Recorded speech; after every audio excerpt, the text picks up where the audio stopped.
السلام علیکم، welcome back to my YouTube channel random stories. کیسے ہیں آپ سب؟ امید کرتی ہوں خیریت سے ہوں گے۔ نئے آنے والے ویور سے گزارش ہے کہ میرے چینل کو ضرور سبسکرائب کر لیجئے۔ بڑھتے ہیں اپنے ناول زخم کو زدتی مسیحائی سے کے 5ویں حصے کی جانب۔ شہر کے حالات واقعی بہت خراب تھے، جگہ جگہ گاڑیاں جلائی جا رہی تھیں۔ باقی کی 2 لڑکیوں کے گھر نسبتاً قریب تھے، مگر انہیں بھی گھر پہنچنے میں 2 گھنٹے لگے تھے۔ ٹیکسی ڈرائیور ان راستوں سے گاڑی نکال کر لایا تھا جہاں سے راستہ صاف ہونے کی امید تھی۔ اس کوشش میں وہ فاصلے سے دگنا راستہ طے کر کے آئے تھے، اسی لیے جب شہزاد نے رمیسا کے ہاسٹل کا پتہ بتایا تو ڈرائیور نے بڑی انکساری کے ساتھ معذرت کر لی۔ وہ علاقہ تو بہت خطرناک ہے بھائی، ہم آپ کو بھی مشورہ دے گا کہیں اور نکل جاؤ اور مہربانی کر کے دوسرا سواری لے لو۔ اب ہم اپنے گھر کے قریب آ گئے ہیں، ہمیں بھی گھر جانے کا ہے۔ ٹیکسی میں CNG بھی ختم ہونے کو ہے، ہم سفر کا خطرہ نہیں لے سکتا۔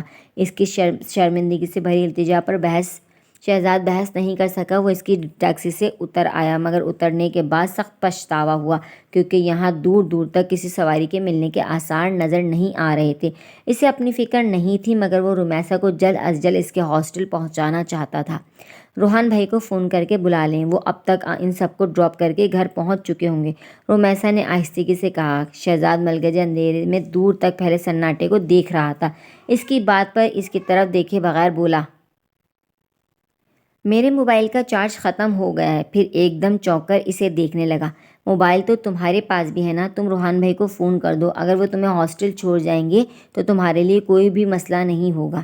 میرے پاس تو موبائل ہے ہی نہیں، رمیسا نے کندھے اچکائے۔ کیوں؟ اس موبائل کا کیا ہو جس سے تم نے مجھے فون کیا تھا؟ شہزاد بے اختیار بولا۔ وہ تو صادق انکل نے دیا تھا تاکہ کام کے دوران ضرورت پڑنے پر میں ان سے بات کر سکوں، چنانچہ کام ختم ہونے پر میں نے انہیں واپس کر دیا، رمیسا تفصیلاً بولی۔ بڑی سمجھداری کا ثبوت دیا، شہزاد نے تلخی سے کہا۔ کسی سواری کے انتظار میں انہوں نے پیدل چلنا شروع کر دیا تھا، مگر دور دور تک کوئی آدم تھا نہ آدمزاد۔ چاروں طرف قبرستان جیسا سناٹا تھا، حالانکہ وہ رہائشی ایریے میں کھڑے تھے۔ میں بلا وجہ کسی کا احسان نہیں لیتی، اور پھر سیل فون کی مجھے ضرورت ہی نہیں، تو میں کیوں اس درد سر کو اپنے پاس رکھوں، ورنہ مجھے خریدنا ہوتا تو میں اپنی تنخواہ سے خرید لیتی، رمیسا نے حتمی انداز میں کہا۔ تمہیں موبائل کی ضرورت نہیں ہے، شہزاد نے اس کا جملہ دہراتے ہوئے طنزیہ کہا۔ تم ہاسٹل میں رہتی ہو، جاب بھی کرتی ہو، ماں باپ تمہارے ہیں نہیں، اور اس پر یہ غرور کہ مجھے موبائل کی ضرورت نہیں۔ صادق آفریدی کو اس موبائل کی کیا ضرورت تھی جو تم انہیں واپس کرنے کے لیے اتنی بے چین تھی؟ اصل میں یہ پرابلم ہے کہ تم بہت بے وقوف ہو، لیکن خود کو بہت عقل مند سمجھتی ہو۔ کیا بے وقوفی دکھائی میں نے؟ رومیا حیرانی سے بولی۔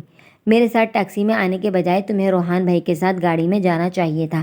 ٹائم دیکھا ہے، 7 بج رہے ہیں، کب ہاسٹل پہنچو گی؟ تم کیا سوچیں گے ہاسٹل والے تمہارے بارے میں جب تمہیں وہاں ڈراپ کروں گا؟ شہزاد کہتا چلا گیا۔ وہ ہاسٹل صادق انکل کی کمپنی کا ہے، وہاں ورکرز رہتے ہیں اور تقریباً سبھی آپ کو جانتے ہیں۔ گزرتے وقت کی تیزی کا احساس اسے بھی تھا، اس لیے منمنا کر بولی۔ تب بھی وہ روحان کی گاڑی میں بیٹھنے والی بات گول کر گئی۔ اس میں پہلے ہی عروبہ کی دوستیں بیٹھنے کا فیصلہ کر چکی تھیں، وہ کبھی ان لڑکیوں کے مقابل نہیں آتی تھی۔ ساری زندگی وہ ان کے گھر پلی بڑھی تھی، تقریباً سبھی اس کے حالات سے واقف تھے۔ علیزہ اور عروبہ کے لحاظ میں وہ ان کے سامنے تو اسے کچھ بھی نہیں کہتی تھی، مگر ان کا رویہ اس کے ساتھ ہمیشہ رکا پھکا سا ہوتا تھا۔ جب صادق آفریدی کا آفس میں اچانک ایک لڑکی کے جاب چھوڑ دینے پر اس نے وقتی طور پر وہاں جاب کی، تو سائٹ پر واقع آفس اسے علیزہ کے گھر سے بہت دور پڑتا تھا۔ وہ اس لڑکی کی جگہ ہاسٹل میں ہی شفٹ ہو گئی، اور وہاں رہ کر اسے پہلی بار احساس ہوا کہ کسی دوسرے کے عالیشان گھر میں رہنے سے لاکھ درجہ بہتر ہوتا ہے ایک چھوٹے سے آسائشوں سے عاری مگر اپنے گھر میں رہنا۔ اسے رہنے کے لیے ایک کمرہ ملا تھا جس میں پہلے سے ہی 2 لڑکیاں موجود تھیں، مگر وہاں جا کر اسے ذہنی طور پر بہت سکون ملا تھا، اور اس ذہنی سکون کے پیچھے وہ وہ کام کرنے کے لیے تیار ہو جاتی جو ان احسانات کو کم کرنے میں معاون ثابت ہوتا، جو روحان یا علیزہ کی فیملی نے اس پر کیے تھے۔ وہاں سب لوگ مجھے جانتے ہیں۔ اچھا، کیا جانتے ہیں؟ وہی جو تم جانتی ہو۔ شہزاد کے سرد لہجے پر رمیسا ایک لمحے کے لیے لاجواب ہو گئی، پھر گہرا سانس کھینچتے ہوئے بولی، اگر صادق انکل کو آپ کی اصلیت کا ڈھنڈورا پیٹنا ہوتا تو وہ اب تک آپ کو بزنس سے بے دخل کر چکے ہوتے۔ آپ کیونکہ ان سے بے حد گمان ہے، اس لیے آپ کو ان کا ہر عمل بالکل غلط لگتا ہے، ورنہ سچ تو یہ ہے کہ اگر انہوں نے آپ کو آزمانے کی کوشش کی تو ایسا کچھ غلط نہیں کیا۔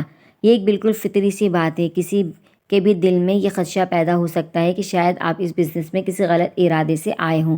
وہ آپ کو آفس آنے سے منع کر کے روحان بھائی کو دکھ نہیں دینا چاہتے تھے، اس لیے انہوں نے آپ کو پرکھنے کی کوشش کی تھی کہ آیا واقعی آپ کا اعتبار کے قابل ہیں یا نہیں۔ اگر آپ اس امتحان میں فیل بھی ہو جاتے تب بھی صادق انکل کو کوئی ایشو نہ کھڑا کرتے، بلکہ صرف روحان بھائی کے سامنے آپ کی اصلیت بے نقاب کر دیتے۔ اس لیے انہوں نے اس کام کے لیے میرا انتخاب کیا تھا، کیونکہ بس ایک میں ہی ہوں جس پر وہ بھروسہ کر سکتے تھے، جو اس بات کی آفس میں کسی کو بھنک بھی نہیں پڑنے دیتی کہ آپ کو بے عزت کرنے کی کوشش میں سب سے زیادہ تماشا انہی کا بنے گا۔ رومیسا کچھ زیادہ ہی سنجیدہ ہو گئی تھی۔ غیر ارادی طور پر وہ دونوں چلنا چھوڑ کر رک کر بحث میں لگ گئے تھے۔ ہاں، تمہارے صادق انکل تو بہت عظیم انسان ہیں، ان میں تو کوئی برائی ہے ہی نہیں۔ اتنے کروڑوں کا بزنس ہے ان کا، اس بزنس کو غلط ہاتھوں میں دینے سے پہلے وہ مقابل کی نیت کو جانچنے کی کوشش کر رہے تھے، اور اس کوشش میں کوئی ایسی برائی بھی نہیں۔ اگر میں اس امتحان میں فیل ہو جاتا تو میری اصلیت روحان بھائی کو بتا کر مجھے بزنس سے بے دخل کر دیتے، ہے نا؟ شہزاد بول ایسے رہا تھا جیسے اس سے 100% متفق ہو، مگر اس کے لہجے میں دبا دبا غصہ رومیسا کو اسے الجھن بھری نظروں سے دیکھنے پر مجبور کر گیا تھا۔ اس کے پوچھنے پر رومیسا نے غیر ارادی طور پر اس بات میں سر ہلا دیا۔ کچھ دیر تو شہزاد خاموشی سے اسے دیکھتا رہا، پھر ایک ایک لفظ چباتے ہوئے بولا، تو پھر میرے کامیاب ہونے پر انہوں نے روحان بھائی کے سامنے مجھے بلا کر مجھے سراہا کیوں نہیں؟ ایک بار پھر رومیسا اس کے سامنے لاجواب ہو گئی تھی، مگر شہزاد کی نظریں بدستور رومیسا کے چہرے پر جمی تھیں، اور وہ نہیں چاہتی تھی کہ شہزاد کے دل میں صادق انکل کے لیے کوئی میل آئے۔ اگر اسے معلوم ہوتا کہ شہزاد اس فارم ہاؤس میں آ رہا ہے تو وہ علیزہ کے بے حد اصرار کے باوجود بھی یہاں ہرگز نہ آتی۔ اس نے تو بار بار علیزہ سے پوچھا تھا کہ پارٹی میں کون کون چل رہا ہے، اور یہ اطمینان کر لینے کے بعد راضی ہوئی تھی کہ شہزاد کے آنے کے بالکل امکان نہیں ہے۔ اس کی وجہ سے صادق آفریدی کی بات کھل گئی تھی، اور اب اسے ہر حال میں اسے نبھانا تھا۔ اس لیے اپنے لہجے میں اعتماد پیدا کرتے ہوئے اس نے ہونٹوں پر زبان پھیرتے ہوئے کہا، ایک دن آئے گا جب وہ آپ کو روحان بھائی کے سامنے بلا کر سراہیں گے اور اپنی غلطی تسلیم کریں گے۔ وہ نہیں جو انہوں نے آپ کے ساتھ کیا، بلکہ وہ جو انہوں نے آپ کی ماں کے ساتھ کیا تھا۔ شہزاد اپنی جگہ سن ہو گیا۔ اس جواب کی اسے قطعاً توقع نہیں تھی۔ وہ اس کی بات سے متفق تو نہیں ہوا، مگر اس کا غصہ صابن کے جھاگ کی طرح بیٹھتا چلا گیا۔ اس لیے جب وہ بولا تو اس کے لہجے میں طنز نہیں تھا، مگر مایوسی ضرور گھلی تھی۔ ایسا کبھی نہیں ہوگا، اگر یہیں کھڑے رہیں تب تو واقعی نہیں ہوگا۔ رومیسا کے سنجیدگی سے کہنے پر فوری طور پر وہ سمجھا ہی نہیں، اور جب سمجھا تو بے ساختہ مسکرا دیا۔ وہ دونوں اگلے 15 منٹ تک اسی طرح سڑک پر چلتے رہے۔ راستے میں ایک دو سواریاں گزری، مگر کسی نے بھی گاڑی روکنے کی زحمت نہیں کی، اور آخر اللہ اللہ کر کے ایک ٹیکسی ڈرائیور نے انہیں بٹھانے کے لیے تیار ہو گیا۔ وہ بھی رومیسا کے ہاسٹل جانے کے لیے تیار نہیں تھا کہ اس علاقے میں حالات اور بھی سنگین نوعیت اختیار کر گئے تھے۔ تب شہزاد نے رومیسا کو فی الحال گھر لے جانے کا فیصلہ کرتے ہوئے اسے گھر کا پتہ سمجھا دیا۔ اب وہ مزید سڑک پر کھڑے رہنے کا خطرہ مول نہیں لے سکتے تھے۔ اچھا خاصا اندھیرا ہو گیا تھا۔ اسے اپنی اتنی فکر نہیں تھی جتنی پریشانی سے رومیسا کی طرف سے تھی۔ اسی لیے جب کسی ٹیکسی ڈرائیور نے گھر کے گیٹ پر ٹیکسی روکی تو اسے پیسے دے کر اترنے کے بعد شہزاد نے بآواز بلند اللہ کا شکر ادا کیا، وہ بھی ہاتھ اٹھا کر، جس پر رومیسا مذاق اڑاتے ہوئے بولی، اللہ سے تھوڑی ہمت بھی مانگ لیں، کراچی میں رہنے والے لوگ تو ان حالات کے عادی ہو گئے ہیں۔ سارے راستے چہرہ انڈے کی زردی بنا رہا اور پھر بھی عادی ہونے کے دعوے دار بنے ہوئے ہیں۔ شہزاد نے فوراً حساب برابر کیا تھا، حالانکہ ان دونوں کو ہی لگ رہا تھا کہ جتنی ٹینشن سے گزرے ہیں اتنے تھکے نہیں، بلکہ معمول سے زیادہ خوشگوار موڈ میں چاق و چوبند تھے۔ چوکیدار نے انہیں دیکھتے ہی گیٹ کھول دیا۔ اسے خیریت کی مختصر اطلاع دیتے ہوئے وہ گھر میں داخل ہو گئے۔ لان عبور کر کے وہ جیسے ہی گھر تک پہنچے، گھر کا گیٹ چوپٹ کھلا نظر آیا۔ روحان بھائی تو بہت پریشان ہو رہے ہوں گے، شہزاد بڑبڑانے والے انداز میں بولا، اور جیسے ہی اس نے گھر میں قدم رکھا کسی کے زور زور سے چیخنے کی آوازیں آ رہی تھیں، جیسے کوئی بہت غصہ کر رہا ہو۔ ان دونوں نے ایک دوسرے کی طرف دیکھا اور کسی انہونی کا ڈر لیے تیزی سے لاؤنج کی طرف بڑھ گئے، جہاں پہنچ کر صادق آفریدی کے الفاظ صاف سنائی دے رہے تھے، بلکہ ان کو غصہ سے لال ہوتا چہرہ دیکھ کر دونوں ہی لاؤنج کی دہلیز پر رک گئے تھے۔ تم تو بھائی کی محبت میں اندھے ہو گئے ہو، نہ دنیا کا ہوش ہے نہ زمانے کی اونچ نیچ کی پرواہ۔ وہ تو شکر ادا کرو کہ لوگ میرے اور عتیقہ کے بیچ طلاق کی وجہ نہیں جانتے، ورنہ شہزاد کو اپنی پارٹی میں آنے کی اجازت دینا تو درکنار، کوئی اس کے منہ پر تھوکنا بھی پسند نہیں کرتا۔ بس کیجئے بابا، اس سے آگے آپ اور کچھ نہیں کہیں گے۔ صادق آفریدی غصے سے ٹہل رہے تھے بلکہ روحان کمرے کی ایک جانب موبائل ہاتھ میں لیے کھڑا تھا۔ دونوں کے ہی چہرے سے اضطراب صاف ظاہر تھا۔ روحان کی بات پر تو صادق آفریدی پھٹ پڑے تھے۔ کیوں نہیں کہوں، آخر رومیسا ابھی تک ہاسٹل کیوں نہیں پہنچی؟ اگر رومیسا کو کچھ ہوا تو مجھ سے برا کوئی نہیں ہوگا۔ اٹ از انف بابا، روحان چیخ پڑا۔ چلاؤ مت، ایسے لوگوں کا کوئی ضمیر نہیں ہوتا، نہ کوئی دین ایمان، پتہ نہیں کس کا گندا خون۔ شہزاد کو لگ رہا تھا کسی نے اس کے کانوں میں گھلا ہوا سیسا ڈال دیا ہو، شاید اتنی ہی تکلیف اس کے برابر میں کھڑے وجود کو ہوئی تھی۔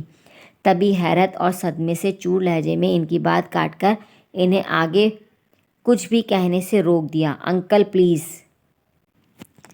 8:30 بجے گھنٹے نے اپنا مخصوص ٹن ٹن بجایا تو روحان نے ایک بار پھر جانے کس امید پر اپنا موبائل نکالا اور شہزاد کا نمبر ملانے لگا، مگر دوسری طرف وہی جواب موصول ہوا جو پچھلے 2 گھنٹے سے آ رہا تھا۔ شہزاد کا موبائل آف تھا، اس کے باوجود روحان اسے کوئی 10 بار فون کر چکا تھا۔ ہر بار اسے فون کرنے کے بعد یہی سوچتا کہ اب دوبارہ یہ حماقت نہیں کرے گا، مگر بابا جس طرح بے چینی سے ادھر سے ادھر ٹہل رہے تھے وہ روحان کو بھی چین سے بیٹھنے نہیں دے رہی تھی۔ شہزاد اور رومیسا کی طرف سے خیریت کی طرف سے شرمندہ ہونے کے ساتھ ساتھ وہ بابا کے غصے کی وجہ سے بھی بار بار اسے کانٹیکٹ کرنے کی کوشش کر رہا تھا۔ 5:30 بجے وہ علیزہ، عروبہ اور ان کے چند دوستوں کو چھوڑ کر گھر پہنچ گیا تھا۔ بابا اس وقت ٹی وی لگائے بیٹھے تھے۔ خبروں میں شہر کی بگڑتی حالت کی پل پل خبر دی جا رہی تھی۔ روحان نے اپنی خیریت کی اطلاع تو راستے سے ہی دے دی تھی، مگر شہزاد نے ایسا کوئی فون نہیں کیا تھا۔ ویسے بھی وہ جس کو ڈراپ کرنے گیا تھا ان کے گھر اتنی دور تھے کہ شہزاد کو واپس آنے میں 2 گھنٹے تو لگنے ہی تھے۔ اس لیے روحان نے ایک دفعہ کال کرنے کے بعد دوبارہ اس کا نمبر نہیں ملایا، مگر 7 بجے کے قریب اس کی پریشانی سیوا ہونے لگی۔ تب روحان نے ان لڑکیوں کے نمبر حاصل کر کے انہیں فون کیا جو شہزاد کے ساتھ گئی تھیں، جن میں سے ایک دو نے اسے ایک ہی جواب دیا کہ وہ دونوں 6 ساڑھے 6 تک گھر پہنچ گئے تھے۔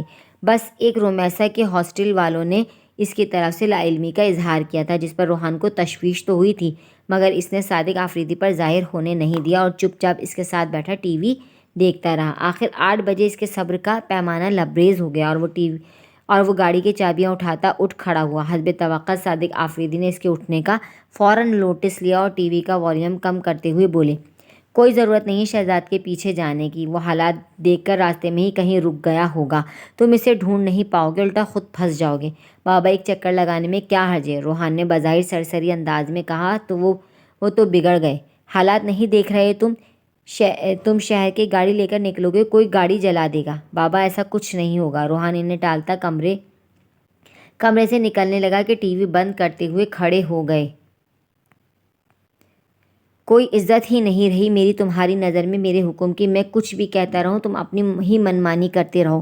روحان بے بسی سے انہیں دیکھنے لگا، میں جانتا ہوں اس طرح شہزاد کو ڈھونڈنا بہت مشکل ہے، پتہ نہیں وہ کہاں پھنس گیا ہے بابا، مگر بابا اس کے ساتھ رومیسا بھی ہے، میں نے اس کے ہاسٹل فون کیا ہے، وہ ابھی تک وہاں نہیں پہنچی۔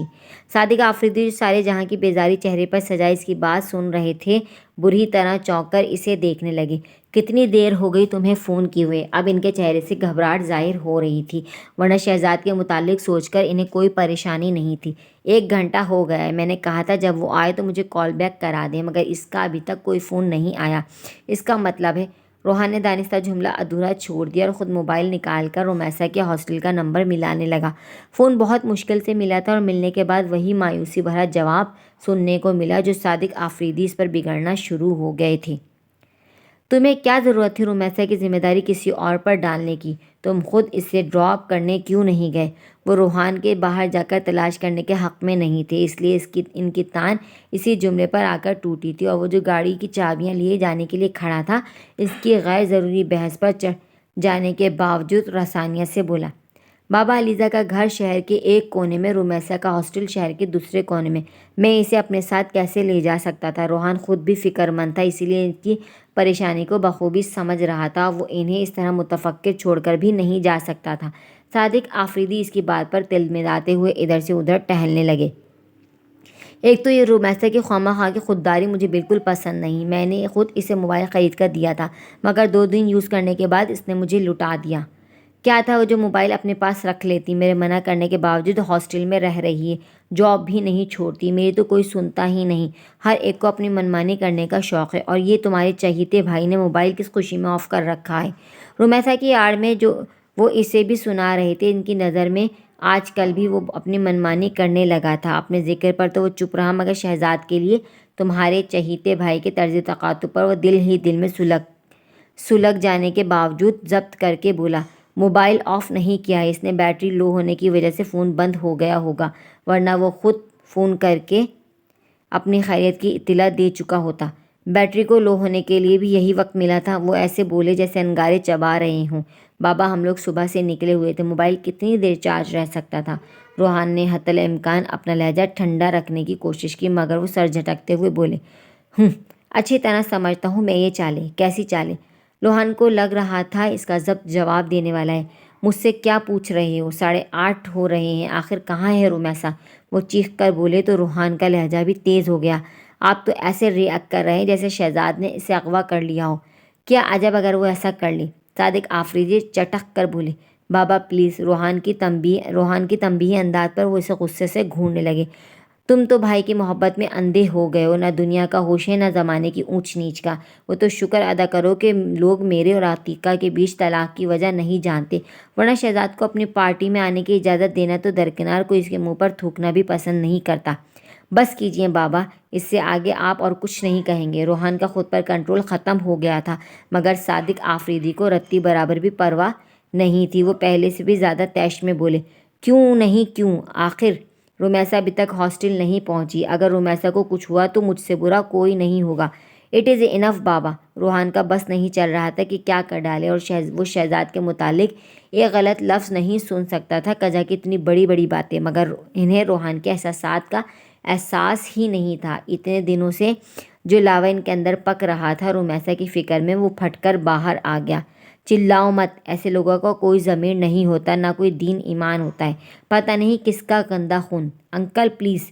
وہ آگے جانے اور کون سے الفاظ استعمال کرنے والے تھے کہ رومیسا کی کانپتی آواز نے ان دونوں کو چونک کر پلٹنے پر مجبور کر دیا۔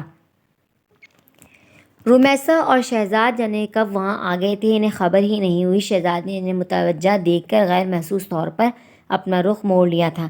شاید وہ اپنے تاثرات چھپانا چاہتا تھا، لیکن رومیسا کی زرد پڑتی رنگت ظاہر کر رہی تھی کہ وہ دونوں کافی کچھ سن چکے تھے۔ روحان اپنی جگہ پتھرا گیا۔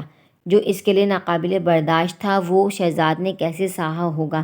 جبکہ صادق آفریدی کا چہرہ پل بھر کے لیے متغیر ہوا، اور پھر وہ پرجلال لہجے میں پوچھنے لگے، تم ہاسٹل کیوں نہیں گئیں؟ ہاسٹل جانے کا راستہ بند تھا، کتنی دیر تک تو ہمیں سواری ہی نہیں ملی۔ ایک ٹیکسی ڈرائیور نے تو ہمیں راستے میں ہی اتار دیا تھا۔ جب دوسری ٹیکسی ملی تو اس نے بھی وہاں جانے سے انکار کر دیا۔ اس علاقے میں ابھی بھی حالات بہت خراب ہیں۔ آخر انہوں نے رات گہری ہوتی دیکھ کر مجھے گھر لے آنے کا فیصلہ کر لیا۔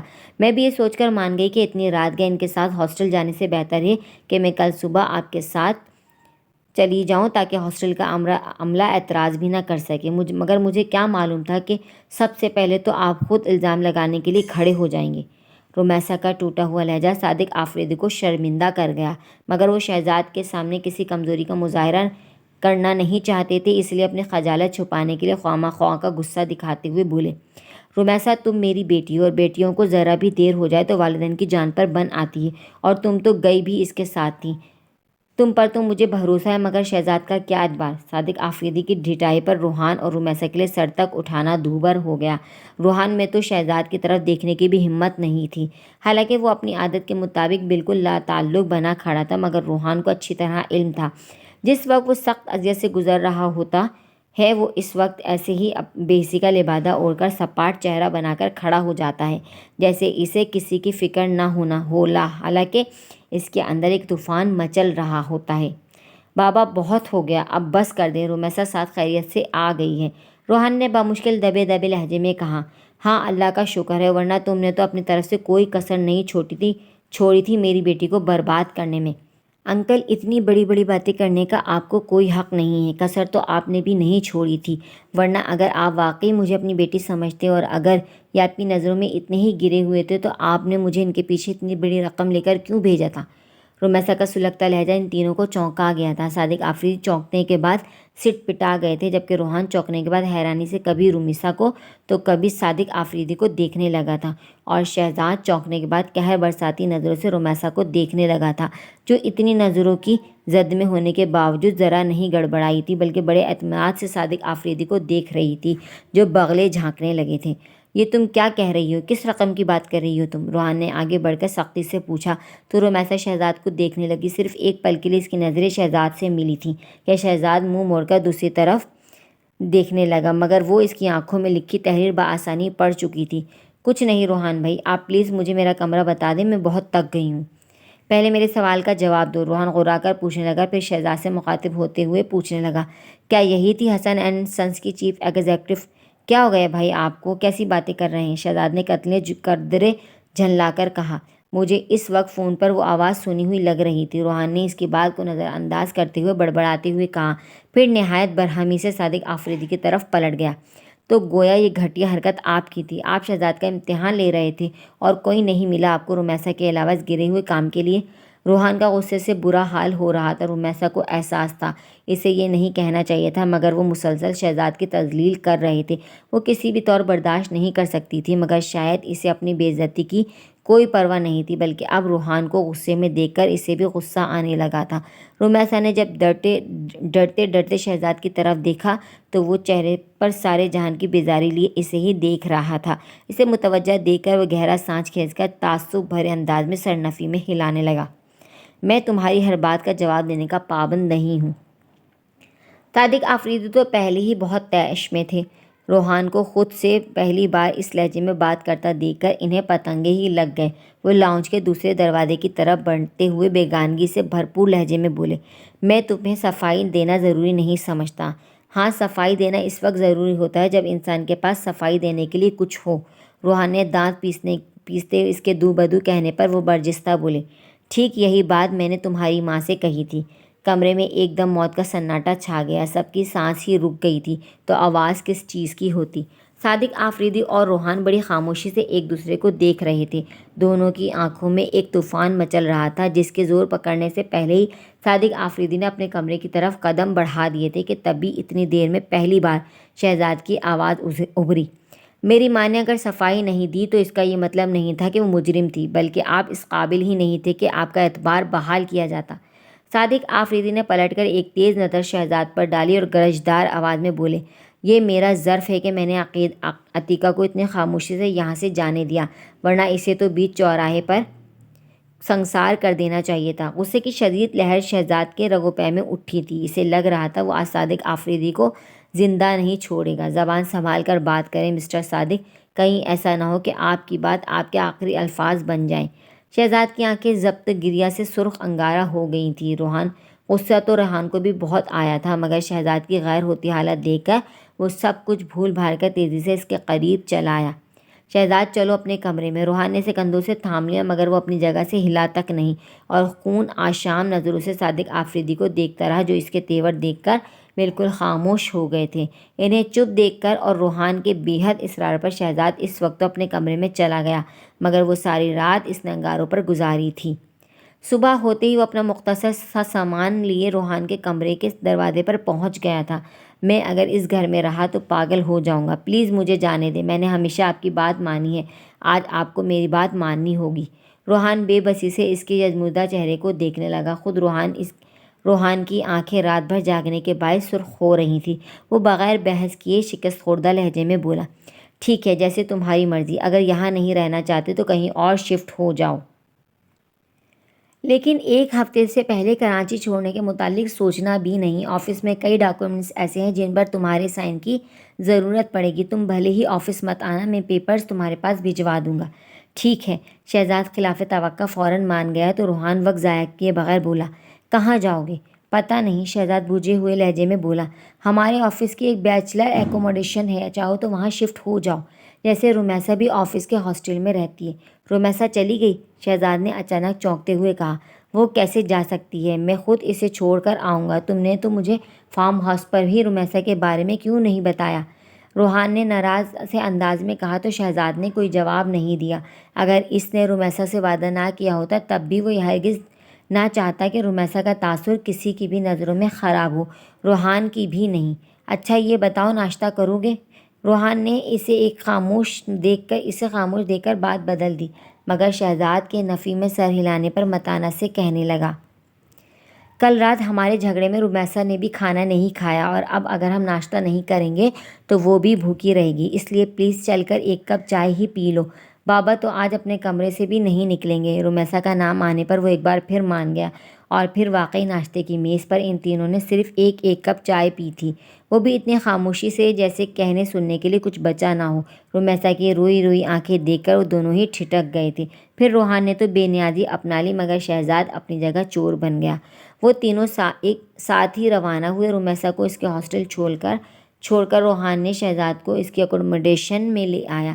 ساری ضروری کارروائی کرنے کے بعد جیسے ہی وہ جانے لگا، شہزاد کے سنجیدہ سے کہے جملے نے اس کے قدم جکڑ لیے۔ بھائی آپ ناراض تو نہیں ہے نا؟ روحان بے اختیار اسے دیکھا گیا۔ جو کچھ بابا نے کل رات کہا تھا، اس قسم کی باتیں شہزاد نے بہت بار سنی ہوں گی۔ جس زہر کو ایک بار پینا روحان کو اس قدر روح فرسا لگ رہا تھا، وہ جام شہزاد اور اس کی ماں پچھلے 20 سالوں سے نوش کرتے آ رہے تھے۔ روحان نے بے اختیار اسے گلے لگا لیا۔ میں تم سے کبھی بھی ناراض نہیں ہو سکتا، بلکہ میں تو شرمندہ ہوں کہ تمہیں وہ سب نہیں دلا سکا جس کا میں نے دعویٰ کیا تھا۔ میری وجہ سے تو تمہیں اتنا کچھ سہنا پڑا۔ مجھے تو پتہ تھا ایک دن یہی ہوگا۔ خیر آپ نے اپنی سی کوشش کر لی، کم از کم آپ کو خود سے کوئی شرمندگی نہیں رہے گی، شہزاد نے سادگی سے کہا۔ تو روحان اسے خود سے الگ کرتے ہوئے بولا، تم ذرا محتاط رہنا، یہاں سب بابا کے ملازم ہیں۔ اگر بابا رمیسا کو تمہارے خلاف… رمیسا کا کوئی قصور نہیں ہے بھائی، بس وہ خود کو کچھ زیادہ ہی ان کا احسان مند سمجھتی ہے۔ شہزاد نے تیزی سے اس کی بات کاٹ دی۔ ہاں اس کا بھی خیال رکھنا، وہ بہت ڈپریس ہے۔ بابا تو خیر اب کبھی اس کی شکل بھی نہیں دیکھیں گے۔ ہو سکے تو تم دھیان رکھنا وہ جوش میں کوئی انتہائی قدم نہ اٹھا لے، کچھ زیادہ ہی حساس ہے وہ۔ اگر جاب وغیرہ چھوڑ کر چلی گئی تو اسے ڈھونڈنا مشکل ہو جائے گا۔ روحان کی بات پر وہ زیر لب مسکرا دیا۔ آپ بے فکر رہیں، میں ایسا کچھ نہیں ہونے دوں گا، شہزاد یقین سے بولا۔ صبح حوریہ خلاف معمول بہت دیر سے جاگی تھی، جس پر عالیہ باجی نے فوراً ہی اس کی خبر بھی لی۔ میں نے تو سنا تھا کہ شادی سے پہلے لڑکیوں کی نیندیں اڑ جاتی ہیں، مگر تم تو مردوں سے شرط باندھ کر سوئی تھی۔ ارے مائیوں کی باقاعدہ رسم نہیں ہوئی تو کیا ہوا، فی الحال تم مائیوں کی دلہن ہو۔ اگر سوتی بن کر بستر پر نہ بھی پڑی رہتی تب بھی ہم تمہیں کسی کام کو تھوڑی کہیں گے، خواہ کے ڈھکوسلے۔ حوریہ انہیں جواب دیے بغیر دیوار کے سہارے چلتی کمرے سے نکل کر برآمدے میں آ گئی۔ غسل خانے کی طرف جاتے سمے اماں کی آواز اس کی سماعتوں سے ٹکرائی۔ اللہ کا شکر ہے تم اٹھ گئیں، 9 بج رہے ہیں، عصر کے قریب وہ لوگ بارات لے کر آ جائیں گے۔ ہم اپنے خاندان والوں کو جمع نہیں کر رہے، مگر وہ تو اپنے چند رشتے دار لا رہے ہیں۔ مگر یہاں تو گھر میں سب ایسے آرام سے ہیں جیسے بارات نہ آ رہی ہو بلکہ دودھ والا دودھ دینے آ رہا ہو، کسی کے معمول میں کوئی فرق ہی نہیں آیا۔ اماں کے لہجے میں غصے سے زیادہ گھبراہٹ کا عنصر شامل تھا۔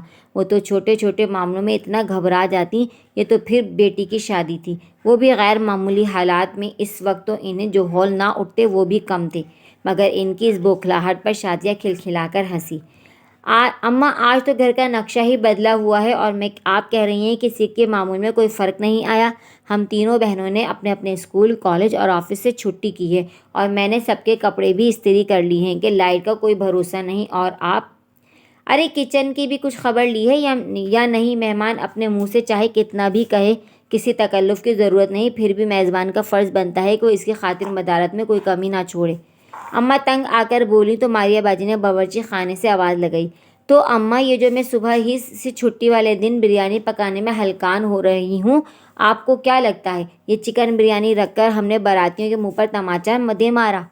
ماریہ باجی کے شوخ لہجے پر اماں کو تسلی تو کیا ہوتی، الٹا وہ اور تاؤ کھاتے ہوئے بولی، ارے ایک بریانی کی پلیٹ تو کوئی پڑوسیوں کے سامنے بھی نہیں رکھتا۔ آج کل تو عام سی دعوت میں بھی انواع و اقسام کے کھانے پکائے جاتے ہیں، اور ایک ہم ہیں کہ باراتیوں کے سامنے بس ایک چاول اور رائتہ رکھ رہے ہیں، جبکہ باراتی بھی کوئی ہزاروں پر مشتمل نہیں ہیں، مشکل سے 20-22 لوگ آ رہے ہیں، اور انہیں بٹھانے کے لیے بھی پڑوسیوں کی بیٹھک میں انتظام کرنا پڑ رہا ہے۔ اماں کے ہاتھ پاؤں پھولے جا رہے تھے، کسی ایک چیز کی طرف سے بھی مطمئن نہیں تھی، اس لیے اب کی بار جھاڑن سے کھڑکی کی گرل پر کپڑا مار مار کر صفائی کرتی عالیہ باجی بولی، اماں آپ کیوں بلا وجہ کی باتیں سوچ کر پریشان ہو رہی ہیں؟ کل عادل نے خود یہیں بیٹھ کر کہا تھا کہ آپ صرف سادہ پانی پلا دیجیے گا اور کسی تردد کی ضرورت نہیں۔ حوریہ نے غسل خانے میں داخل ہو کر دروازہ بند کر لیا، مگر اماں کی آواز بدستور صاف سنائی دیتی رہی۔ ہاں، اس نے تو کہا تھا، وہ تو بہت نیک اور فرمانبردار بچہ ہے، اتنے خلوص سے بات کرتا ہے کہ آدھی پریشانی تو اسے بات کر کے ہی ختم ہو جاتی ہے، لیکن آخر ہمارا بھی تو فرض بنتا ہے۔ حوریہ کے ہاتھ چٹکی پر ہی ٹھہر گئے۔ اس کے سماعتوں میں اپنی اور عادل کی رات والی گفتگو گونجنے لگی، حالانکہ اس ساری بات چیت کو وہ تب سے کتنی بار زیر لب دہرا چکی تھی، یہاں تک کہ فجر کا وقت ہو گیا تھا۔ اس نے اٹھ کر نماز پڑھی تھی، اور اس سے پہلے کہ کوئی دوسرا نماز کے لیے اٹھتا اور اس کی روئی روئی آنکھیں دیکھ کر کچھ پوچھتا، وہ بغیر دعا مانگے سر تک چادر اوڑھ کر اپنی جگہ پر لیٹ گئی۔ تب کہیں جا کر اس کی آنکھ لگی تھی۔ ساری رات جاگ کر بھی اسے گہری نیند نہیں آئی تھی، اور وہ اتنی جلدی اٹھ کر بیٹھ گئی تھی، اس لیے طبیعت اب بھی بوجھل اور بھاری ہو رہی تھی۔ اتنی دیر سے اپنی بربادی کا ماتم کرنے کے بعد اب اس کے دل میں خیال آیا تھا کہ ہو سکتا ہے عادل سب کچھ جاننے کے بعد بھی اسے اپنا لے۔ ہو سکتا ہے وہ وقتی صدمے کے زیر اثر اس سے بات نہ کر سکا، مگر فون بند کرنے کے بعد اس نے ٹھنڈے دل و دماغ سے سوچا ہو تو اب اس کا دل بھی حوریہ کو اس معذوری کے باوجود اپنانے کے لیے بضد ہو۔ کیا پتہ اس کی محبت اتنی زور آور ہو کہ عادل سے اس کا اپنا آپ منوا لے۔ دروازے سے ٹیک لگائے وہ اپنی لامتناہی سوچوں کے دوش پر سفر کرتی جانے کہاں سے کہاں پہنچ گئی تھی، اور پھر ہر گزرتا لمحہ اسے آس و نراش کے دلدل میں پھنستا جا رہا تھا۔ جانے کیا ہوگا، یہ وہ سوال تھا جو اکثر خود سے پوچھتی تھی، اور آج تو جیسے اس کی ایک ایک دھڑکن 10 بار اس سے استفہام کر رہی تھی۔ عصر کا وقت ہونے تک اس کا دل دھڑک دھڑک کر بند ہونے لگا تھا۔ کتنی بار اس نے سوچا عادل سے بات خود بار کر کے پوچھ لے کہ اس خاموشی کا مطلب کیا ہے، یا پھر ماریہ باجی کو بتا دے کہ وہ اسے ساری حقیقت سے آگاہ کر چکی ہے، مگر وہ کسی بھی سوچ کو عملی جامہ نہ پہنا سکی۔ یہاں تک کہ عالیہ باجی کی وہ دوست بھی گھر پہنچ گئی جس نے بیوٹیشین کا کورس کر رکھا تھا۔ وہ کوئی بہت ماہر تو نہیں تھی، نیا کورس کیا تھا۔ ایک طرح سے وہ اپنا ہاتھ صاف کرنے آ گئی تھی۔ اس کا شوق پورا ہو رہا تھا اور ان کی ضرورت۔ تم تو اتنی حسین ہو کہ تمہیں دلہن بنانے میں بہت مزہ آئے گا۔ عالیہ باجی کی یہ دوست پہلے بھی کئی بار گھر آ چکی تھی، اس لیے اسے حوریہ کو دیکھ کر کوئی حیرانی نہیں ہوئی۔ البتہ اس نے یہ جاننے کی کوشش ضرور کی تھی کہ اس کی شادی کہاں اور کس سے ہو رہی ہے۔ شاید وہ یہ پوچھنا چاہتی تھی کہ وہ کون ہے جو آج کل کے مادہ پرست دور میں بھی اس سے شادی کے لیے راضی ہو گئے، ورنہ خود میں چاہے کتنی بھی خامیاں اور کتنے بھی عیب ہوں، اپنے لیے شریک حیات سب ہر برائی سے پاک، بالکل پرفیکٹ چاہتے ہیں۔ مگر جن سوالوں کا جواب اسے عالیہ باجی نے نہیں دیا، ان کا جواب بھلا وہ کیوں دیتی؟ اس کا ذہن تو پہلے ہی اتنا منتشر تھا کہ اس کی آنکھ بند کریں اور آنکھ کھولیں جیسی ہدایتوں پر وہ مشینی انداز میں عمل کر رہی تھی، بلکہ بیوٹیشین کے بار بار سراہنے پر پہلی بار اس کے اندر خود کو دیکھنے کی کوئی حسرت پیدا نہیں ہوئی تھی۔ اس کا ذہن تو کمرے کے باہر ہر آہٹ پر اٹکا ہوا تھا۔ جیسے جیسے بارات آنے کا وقت نزدیک آ رہا تھا، اس کا دل امید و ناامیدی کے سمندر میں ڈوب اور ابھر رہا تھا۔ بہت دیر ہو گئی، اب تک تو انہیں آ جانا چاہیے تھا، ماریہ باجی نے عجلت بھرے انداز میں کمرے میں آتے ہوئے کہا۔ ان کا انداز خود کلامی کا سا تھا، مگر حوریہ بے اختیار بول اٹھی۔ آپ انہیں فون کر کے پوچھ لیں کب تک آئیں گے۔ اوہ، بڑا انتظار ہے بھائی۔ ماریہ باجی اس کی بات پر بڑے معنی خیز انداز میں ہنسی۔ خود فون کر کے کیوں نہیں پوچھ لیتی اپنے دولہا میاں سے؟ ان کے شوقی سے کہنے پر وہ بری طرح بلش ہو گئی۔ وہ الماری سے کچھ نکالنے آئی تھی۔ اگر ان کے پاس وقت ہوتا تو وہ اتنی آسانی سے اس کی جان نہ چھوڑتی، مگر وہ بہت جلدی میں تھی، تبھی صرف اتنا کہہ کر باہر نکل گئی۔ آ جائے گا، اتنی بے صبری بھی اچھی نہیں۔ مگر وہ گھڑی قبولیت کی نہیں تھی جو عصر کا وقت ختم ہو کر مغرب میں بدل گیا، مگر اسے آنا تھا، نہ آیا۔ اماں جو صبح سے ان کے آنے پر ہول رہی تھی، اب ان کے نہ آنے پر حواس باختہ سی پھر رہی تھی۔ ارے آج کل شادیاں عصر مغرب کے بیچ کب ہوتی ہیں؟ آج کل تو رات کے 12 بجے بارات آتی ہے، ابا نے تسلی دیتے ہوئے کہا، مگر اماں کی ایک ہی رٹ تھی۔ آپ فون کر کے پوچھ لیں اتنی دیر کیوں ہو گئی؟ حوریہ کی تیاری بھی ختم ہو گئی تھی، وہ دلہن بنی بیٹھی تھی جب ماریہ باجی نے اس سے موبائل مانگا۔ ابا تو فون کرنے جائیں گے نہیں، میں خود ہی پوچھتی ہوں۔ ارے یہ کیا، اس میں تو اتنا بیلنس نہیں جتنا اس وقت تھا جب عادل نے موبائل دیا تھا۔ حوریہ جو اب بھی کچھ نہ بولی، اس کا پورا وجود اندیشوں میں گھرا تھا۔ ماریہ باجی جانے اب کیا اطلاع دینے والی تھیں، اور واقعی کچھ دیر بعد ان کی حیرت سے بھری آواز ابھری۔ یہ کیا، عادل نے فون کاٹ دیا؟ تمہارا نمبر دیکھنے کے باوجود اس نے لائن ڈسکنیکٹ کر دی۔ ماریہ باجی نے دوبارہ کال کرتے ہوئے کہا، مگر دوسری دفعہ بھی ایسا ہونے کے بعد آخر تیسری بار موبائل سوئچ آف کر دیا گیا۔ اب تو ماریہ باجی بھی گنگ رہ گئی تھی۔ شاید عادل بہت بیزی ہوگا، کہیں اس کی دادی۔ ماریہ باجی نے خود کو تسلی دیتے ہوئے جملہ ادھورا چھوڑ دیا اور موبائل اسے دے کر کمرے سے نکل گئی۔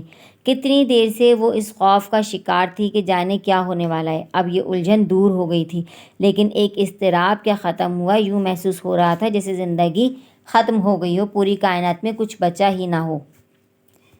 پہلے ہی اس کی دنیا میں صرف اندھیرا ہی اندھیرا تھا، اب تو پورے عالم میں سناٹا بھی چھا گیا تھا۔ بینائی کے ساتھ ساتھ اس کی سماعت بھی چھن گئی تھی۔ اتنی خاموشی تھی جیسے وہ زمین پر نہ ہو بلکہ خلا میں معلق ہو۔ اس کا بھرم اور خوش فہمی تو ختم ہو گئی تھی، مگر گھر والوں کی تشویش باقی تھی۔ وہ خود کل رات سے اسی کیفیت سے گزر رہی تھی۔ اب گھر والوں کو اسی حالت سے نبرد آزما ہوتا وہ برداشت نہیں کر سکتی تھی۔ چنانچہ کچھ دیر بعد جب عالیہ نے کمرے میں آ کر کہا، ابا گئے ہیں انہیں فون کر کے پتہ کرنے، تو حوریہ فوراً بول پڑی، وہ بارات نہیں لائیں گی۔ اس کے جملے سے زیادہ اس کی آواز میں ایسا کچھ تھا کہ مصروف سی عالیہ باجی وہیں ٹھٹک کر اس کی شکل دیکھنے لگی۔ کیوں؟ کیونکہ میں نے انہیں اپنے بارے میں سب بتا دیا۔ کیا؟ عالیہ باجی چیخ پڑی، یہ کیا کہہ رہی ہو تم حوریہ؟ تم ایسا کیسے کر سکتی ہو؟ غم و غصے سے ان کی آواز پھٹ گئی تھی۔ ماریہ باجی اور شادیہ جو کمرے کے باہر ہی موجود تھیں، گھبرا کر دوڑی چلی آئیں۔ وہ تو پہلے ہی اندیشوں میں گھری تھیں۔ عالیہ کے اچانک چلانے پر ان کا دل دہل گیا تھا اور حقیقت کا علم ہونے پر سب سے زیادہ شدید رد عمل ماریہ باجی کا تھا۔ انہوں نے اسے کندھوں سے پکڑ کر جھنجھوڑ ڈالا تھا۔ کیوں کہا تم نے اسے یہ سب؟ کیا ضرورت تھی بتانے کی؟ اور کیا کہا تم نے اسے کیا صرف یہی کہا کہ تم دیکھ نہیں سکتی، یا یہ بھی بتایا کہ ایک معمولی سے آپریشن سے تم بالکل ٹھیک ہو سکتی ہو؟ بتاؤ، کیا تم نے علاج کی تفصیل بتائی تھی اسے؟ بولو نا۔ ماریہ باجی نے ہجیانی انداز میں اسے جھنجھوڑتے ہوئے بستر پر دھکیل دیا۔ اماں کو پتہ چلا تو وہ سر پکڑ کر بیٹھتی چلی گئیں۔ وقتی طور پر وہ سب حوریہ کو بھول کر ان کے گرد جمع ہو گئیں۔ انہیں بستر پر لٹا کر شادیہ باجی پانی لینے کچن میں دوڑ پڑی۔ علیزہ کو جیسے ہی شہزاد کے گھر چھوڑ کر جانے کا علم ہوا، وہ سیدھا روحان کے گھر چلی آئی۔ بابا گھر پر نہیں تھے۔ اس دن کی تکرار کے بعد روحان اور صادق آفریدی کے بیچ بات چیت بالکل بند ہو گئی تھی، اس لیے روحان کو بالکل پتہ نہیں تھا کہ وہ کہاں گئے ہیں اور کب آئیں گے۔ علیزہ کے لیے یہ مقام واقعی قابل حیرت تھا۔ وہ کتنی دیر اس کے سامنے بیٹھی اسے بے یقینی سے دیکھتی رہی۔ سمجھ میں نہیں آ رہا تھا اسے کیا کہے۔ جو کچھ ہوا تھا اس پر اظہار افسوس کرے یا اس کے اور صادق آفریدی کے بیچ بڑھتی خلیج کو کم کرنے کا مشورہ دے۔ اسے خاموش بیٹھا دیکھ کر روحان کو ہی بولنا پڑا۔ تم سوچ رہی ہوں گی جو کچھ ہوا اس کی پیشین گوئی تم نے پہلے ہی دن کر دی تھی، مگر میں ہر دھرموں کی طرح اپنی ضد پر اڑا رہا۔ علیزہ اسے شاکی نظروں سے دیکھتے ہوئے شکایتی انداز میں بولی، یہ میں نہیں، تم خود اپنے بارے میں سوچ رہے ہو۔ ویسے مجھے یقین تھا کہ ایک نہ ایک دن وہ شہزاد کو اس گھر سے جانے پر مجبور کر دیں گے، مگر مجھے یہ امید نہیں تھی کہ وہ اسے اس طرح ذلیل کریں گے، وہ بھی رومیسا کے سامنے۔ اور رومیسا تو خود اتنی جذباتی ہے، پتہ نہیں اس کا کیا حال ہوا ہوگا۔ علیزہ کے لہجے میں ملال گھل گیا۔ بابا کو کسی کی فکر نہیں ہے۔ ان کے دل میں جو زہر بھرا تھا انہوں نے نکال دیا۔ کوئی اس زہر سے جاں بحق ہو جائے، انہیں کوئی فرق نہیں پڑتا۔ روحان کا لہجہ تلخ ہو گیا۔ کافی دیر تک ان دونوں کے درمیان خاموشی چھائی رہی۔ وہ دونوں گھر کے لان میں بظاہر چہل قدمی کر رہے تھے، مگر حقیقتاً ان کا ذہن کہیں اور سفر کر رہا تھا۔ روحان کے موجود ہونے کے باوجود اس کی غیر موجودگی جیسی کیفیت پر علیزہ بالآخر رک کر اس کی شکل دیکھنے لگی۔ اسے رکتا دیکھ کر روحان بھی ٹھٹک گیا۔ میری ایک بات مانو گے؟ شہزاد کے بارے میں کوئی مشورہ دے رہی ہو تو بالکل نہیں مان سکتا۔ اس نے واپس جانے کا فیصلہ کر لیا ہے اور میں اسے روکنے کی ہمت بھی نہیں رکھتا۔ اس نے جو کچھ میری وجہ سے سہا ہے، اس کے بعد میں خود نہیں چاہتا کہ وہ یہاں رہے۔ شہزاد کے بارے میں بات نہیں کر رہی، ہم اسے کس منہ سے رکنے کا کہہ سکتے ہیں؟ علیزہ کے انداز میں شرمندگی در آئی۔ روحان جواب دینے کے بجائے اس کے چہرے سے اس کی بات کا پس منظر سمجھنے کی کوشش کرنے لگا۔ بھلا اب وہ بجھی راکھ میں سے کیا تلاش کرنے کا سوچ رہی تھی؟ روحان کو الجھن میں دیکھ کر علیزہ نے اطمینان دلانے والے انداز میں کہا، بات تمہارے ہی فائدے کی ہے۔ تھوڑی مشکل ضرور ہے، لیکن اگر تم اسے انا کا مسئلہ نہ بناؤ تو ایسی کوئی دشوار بھی نہیں۔ تم بتاؤ تو صحیح، تبھی فیصلہ کیا جا سکتا ہے کہ بات مانی جا سکتی ہے یا نہیں۔ تم شہزاد کا DNA ٹیسٹ کرا لو۔ علیزہ آگے بھی کچھ کہنا چاہتی تھی مگر روحان اس کی بات سنے بغیر ہی سر جھٹکتا ہوا چہل قدمی کے انداز میں آگے بڑھنے لگا۔ علیزہ نے بھی اس کے ساتھ قدم بڑھاتے ہوئے حوصلہ نہیں ہارا اور اپنی بات جاری رکھتے ہوئے بولی، دیکھو میں ٹھیک کہہ رہی ہوں، بابا ایک رپورٹ کی وجہ سے ہی اس سے بدگمان ہوئے تھے، اگر تم ایک اور ٹیسٹ کرا لو تو وہ کنفیوژن کلیئر ہو جائے گی۔ جانے اس وقت رپورٹ میں کیا غلطی ہوئی تھی کہ اتنا بڑا طوفان کھڑا ہو گیا۔ اگر اسی وقت اس بات کو ایگو پرابلم بنانے کے بجائے ایک ٹیسٹ اور کرا لیا ہوتا تو آج… علیزہ میں یہ کب کہہ رہا ہوں کہ رپورٹ صحیح تھی، مجھے تو خود یقین ہے کہ اگر اس وقت ٹیسٹ کرا لیا ہوتا تو ساری حقیقت اسی وقت سامنے آ جاتی، مگر جب بابا نے اس وقت ایسی کوئی کوشش نہیں کی تو اب کیوں مانیں گے جبکہ ان کے دل میں شہزاد کے لیے اتنی نفرت ہے۔ روحان نے چڑے ہوئے لہجے میں اس کی بات کاٹ دی، وہ جو اس کے بگڑے ہوئے چہرے کے زاویے دیکھ کر وضاحت پر وضاحت دیے جا رہی تھی۔ اس کا نقطہ اعتراض سن کر علیزہ نے اپنا سر پیٹ لیا۔ بابا کو تیار کرنے کی بات کون کر رہا ہے، تم اپنا ٹیسٹ کرا لو۔ روحان کے آگے بڑھتے قدم پل بھر میں زمین میں جکڑ گئے۔ وہ گردن موڑ کر تعجب سے علیزہ کو دیکھنے لگا۔ میں… اس کے لہجے میں بلا کی حیرانی تھی۔ ہاں، تمہارے ٹیسٹ کرانے سے پتہ چل جائے گا کہ تم دونوں سگے بھائی ہو یا سوتیلے۔ روحان بری طرح چونک اٹھا، یہ خیال تو اسے کبھی آیا ہی نہیں تھا اور اب علیزہ کے کہے پر اسے اپنی بے خبری پر حیرانی ہو رہی تھی۔ واقعی ایسا ممکن تھا، اسے بابا کو تیار کرنے کی ضرورت ہی نہیں تھی۔ انہیں روحان کی طرف سے کوئی شک نہیں تھا، اس کی رپورٹ تو اسی وقت صادق آفریدی سے میچ ہو گئی تھی۔ ایسے میں جب شہزاد اس کا سگا بھائی ثابت ہو جائے گا تو بابا اس رپورٹ کو غلط ماننے پر خود بخود مجبور ہو جائیں گے۔ کیا سوچ رہے ہو؟ آخر تمہیں اعتراض کیا ہے؟ میں تو سوچ رہی تھی تمہیں سنتے ہی مان جانا چاہیے۔ علیزہ کے پوچھنے پر وہ کسی خیال سے چونک کر اسے دیکھنے لگا۔ بے اختیار اس کے ہونٹوں پر مسکراہٹ ابھر آئی، جیسے سر پر کوئی بھاری بوجھ سرک گیا ہو۔ اگر مجھے سنتے ہی مان جانا چاہیے تو تم نے سنانے میں اتنی دیر کیوں کی؟ میں سمجھی نہیں۔ علیزہ بولی، مجھے صرف اس بات پر اعتراض ہے کہ اتنا بہترین مشورہ تم نے اتنی دیر سے کیوں دیا۔ اس کے چہرے پر مسکراہٹ دیکھ کر علیزہ ایک دم پرسکون ہو گئی۔ پہلے مجھے خود بھی خیال نہیں آیا تھا اور جب خیال آیا تب مجھے یہ خدشہ تھا کہ کہیں تم دوبارہ ٹیسٹ کرانے والی بات کو اپنے لیے مسئلہ نہ بنا لو، لیکن اگر مجھے پتہ ہوتا کہ اس ایک مشورے پر تم اپنے چہرے کے خوفناک زاویے درست کر لو گے تو میں تمہیں پہلے دن ہی کہہ دیتی۔ وہ خوشی خوشی بولی تو روحان اس کی عقل پر ماتم کرتے ہوئے کہنے لگا، میں کیوں مسئلہ بناؤں گا؟ مجھے یہ رپورٹ صرف بابا کو دکھانی ہے، ورنہ میں تو خود تو کسی قسم کے شک و شبے میں مبتلا نہیں ہوں۔ اس لیے مجھ سے بات کرتے وقت تم پلیز اپنے ننھے سے دماغ پر زور مت دیا کرو اور بھی جو کہنا ہے بغیر سوچے سمجھے بے دھڑک کہہ دیا کرو۔ روحان نے اس کی آنکھوں میں جھانکتے ہوئے کہا، اچھا، اتنا بہترین مشورہ دیا اور میرا دماغ ابھی بھی ننھا سا ہے۔ روحان کی بے حد اپنائیت سے کہی بات کا اس قدر تن کا جواب دیا گیا کہ روحان کی بے ساختہ ہنسی نکل گئی۔ اسے ہنستا دیکھ کر علیزہ ناراضگی سے بولی، ہنسنے کی کیا بات ہے؟ ٹھیک ہی تو کہہ رہی ہوں، اگر میرا دماغ ننھا سا ہے تو تمہارا کیا ہوگا؟ میرے ذہن میں تو پھر بھی یہ آئیڈیا آ گیا، تمہارے ذہن میں تو وہ بھی نہیں آیا۔ اچھا بھائی، معاف کر دو، غلطی سے زبان پھسل گئی، ورنہ تمہارا دماغ ننھا کیسے ہو سکتا ہے؟ سر سے ایڑی تک پورے جسم میں دماغ ہی دماغ بھرا ہے اور کچھ بھی نہیں ہے، دل تو بالکل بھی نہیں ہے۔ اس کی آدھی بات تک علیزہ کی پیشانی کے بل کم ہو گئے تھے، مگر بات ختم ہونے پر وہ اسے خشمگین نگاہوں سے گھورنے لگی۔ روحان نے باقاعدہ کان پکڑ لیے۔ یہ اور بات تھی کہ وہ اب بھی مسکرا رہا تھا اور اس کے تاثرات دیکھ کر علیزہ بھی زیادہ دیر اپنی مسکراہٹ روک نہیں سکی۔ روحان کو شہزاد سے بات کرنے میں کوئی دقت نہیں ہوئی کیونکہ اسے معلوم تھا ٹیسٹ کرانے کے متعلق سنتے ہی راضی ہو جائے گا۔ وہ خود ان حالات سے تنگ آ چکا تھا، بلکہ اس نے اپنی فلائٹ کے متعلق بتانے کے لیے ہی فون کیا تھا۔ اس نے اگلے ہفتے کی اپنی سیٹ بک کرا لی تھی۔ جانے سے پہلے روحان کی خاطر ایک ٹیسٹ کرا لینا اس کے لیے بھلا کیا مشکل تھا؟ البتہ روحان کے پوچھنے پر وہ سنجیدگی سے اس کی شکل ضرور دیکھنے لگا۔ ٹیسٹ کا رزلٹ کیا آئے گا وہ میں اور آپ تو جانتے ہیں، لیکن اگر آپ کے بابا نے اسے بھی ماننے سے انکار کر دیا تو آپ دونوں کا رشتہ بالکل ہی ختم ہو جائے گا۔ اس سے تو بہتر ہے آپ اس بات کو یہیں ختم کر دیں۔ امی تو مر چکی ہیں، آپ کیوں زندہ لوگوں کو خود سے الگ کر رہے ہیں؟ شہزاد کی بات سے روحان کو اختلاف نہیں تھا۔ صادق آفریدی سے کوئی بعید نہیں تھا کہ وہ اس رپورٹ کو بھی جھٹلا سکتے تھے اور ایسا کرنے کے بعد روحان اور ان کی ایک دوسرے کے ساتھ رہنا ناممکن ہو جائے گا، مگر روحان نے خود کو ہر طرح کے حالات کے لیے تیار کر لیا تھا۔ تبھی ایک بھی لمحہ ضائع کیے بغیر فوراً بولا، امی مر گئی ہیں لیکن میں تو زندہ ہوں۔ روحان کی بات پر شہزاد نے مزید کچھ نہیں کہا۔ علیزہ نے ہی ان کی اپائنٹمنٹ فکس کرا دی، جہاں ڈاکٹر نے 2 دن بعد آ کر پتہ کر لینے کا کہہ دیا۔ شہزاد کو تو کوئی خاص دلچسپی نہیں تھی، مگر روحان لاشعوری طور پر 2 دن گزرنے کا انتظار کرنے لگا۔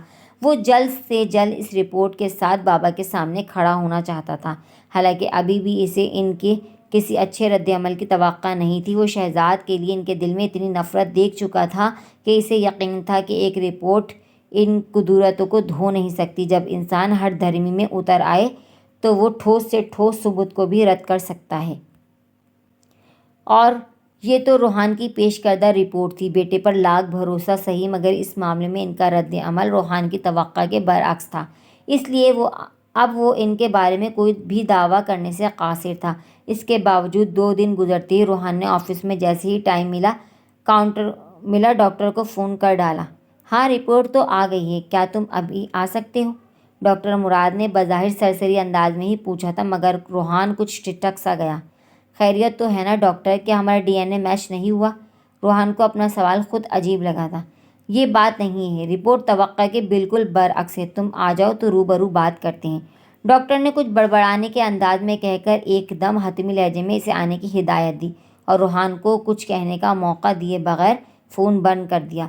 روحان الجھن بھری نظروں سے موبائل کو دیکھنے لگا۔ وہ اس وقت اتنا بھی فارغ نہیں تھا کہ آفس چھوڑ کر نکل جاتا۔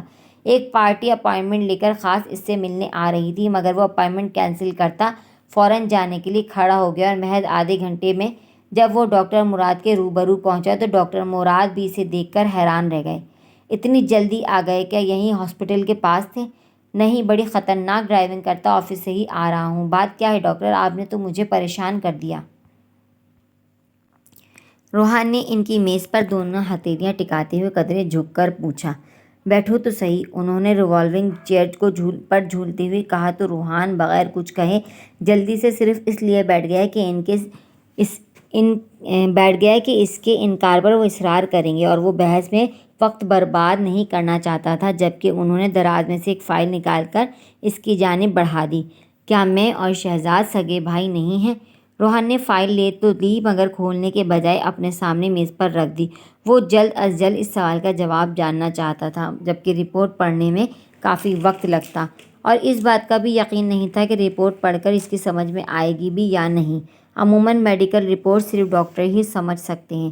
اگر ایسا ہوتا تو میں تمہیں فون پر ہی بتا دیتا، ڈاکٹر مراد نے سنجیدگی سے کہا۔ روحان کو لگا اس کے سینے پر کوئی بھاری سی سرک گئی ہو۔ اس نے کھل کر سانس لیتے ہوئے کرسی کی بیک سے ٹیک لگا لی۔ آپ نے تو میری جان ہی نکال دی، میں سمجھا ہمارا ڈی این اے میچ نہیں ہوا۔ تو میں نے کب کہا کہ میچ ہو گیا ہے؟ وہ اب بھی سنجیدہ تھے۔ روحان چونک کر انہیں دیکھنے لگا جو چیئر پر جھولتے ہوئے بول رہے تھے۔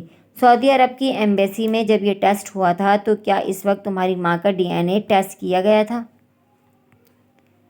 پتہ نہیں، لیکن آپ کیوں پوچھ رہے ہیں؟ روحان کے الجھے ہوئے لہجے میں پوچھے سوال پر وہ جواب دینے کے بجائے خود کلامی کے انداز میں بولے، میرے خیال سے نہیں ہوا ہوگا۔ اگر اسی وقت تمہاری ماں کا بھی ٹیسٹ ہو جاتا تو آج اس بھاگ دوڑ کی نوبت ہی نہیں آتی، کیونکہ رپورٹ سے ظاہر ہوتا ہے کہ تم دونوں سرے سے بھائی ہی نہیں ہو، سگے نہ سوتیلے۔ روحان ششدر سا انہیں دیکھے گیا، جو رپورٹ اپنی طرف کھسکا کر اس کے اوراق پلٹنے لگے۔ تم دونوں کے باپ تو کیا ماں بھی ایک نہیں ہے؟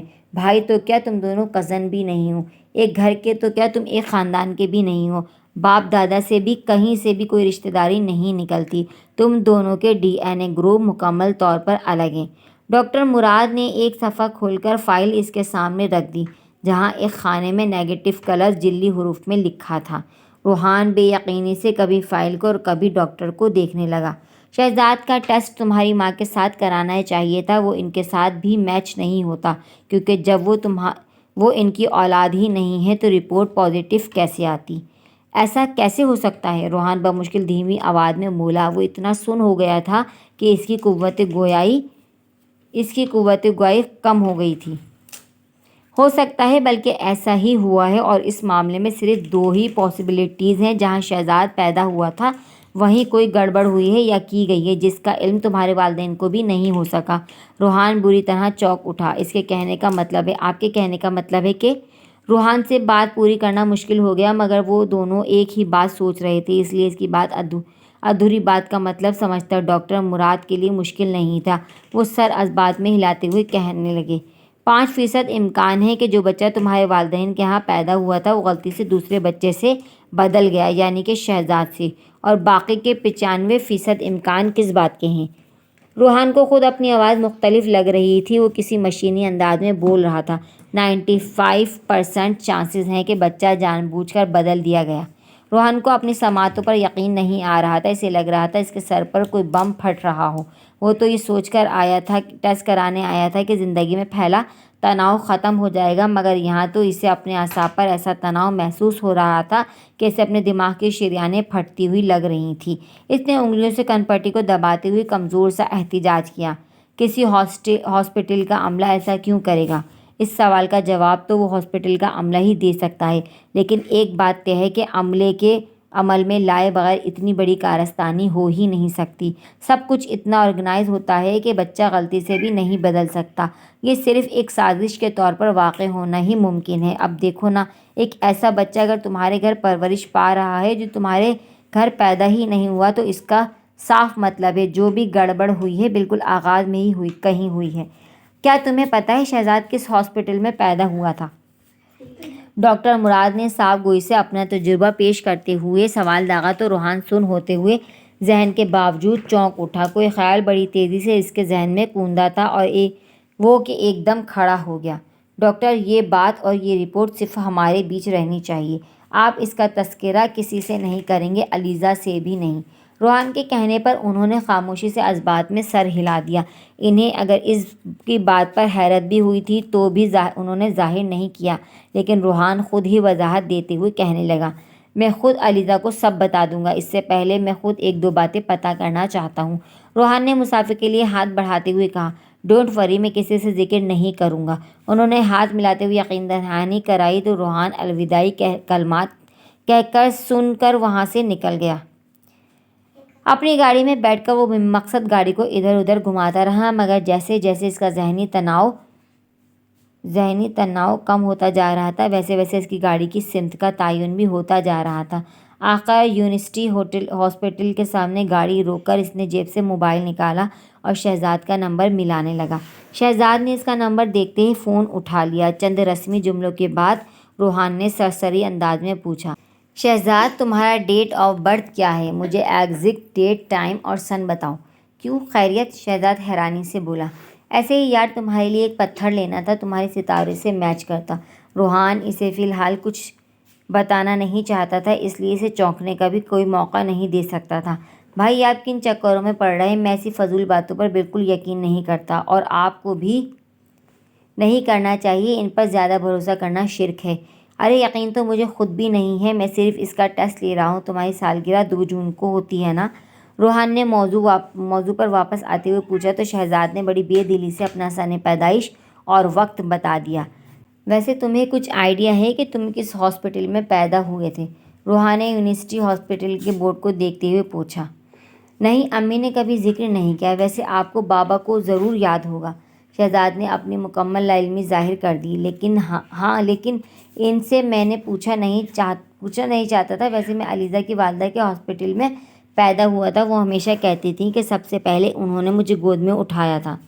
تو پھر تم بھی یقیناً وہیں پیدا ہوئے ہوں گے۔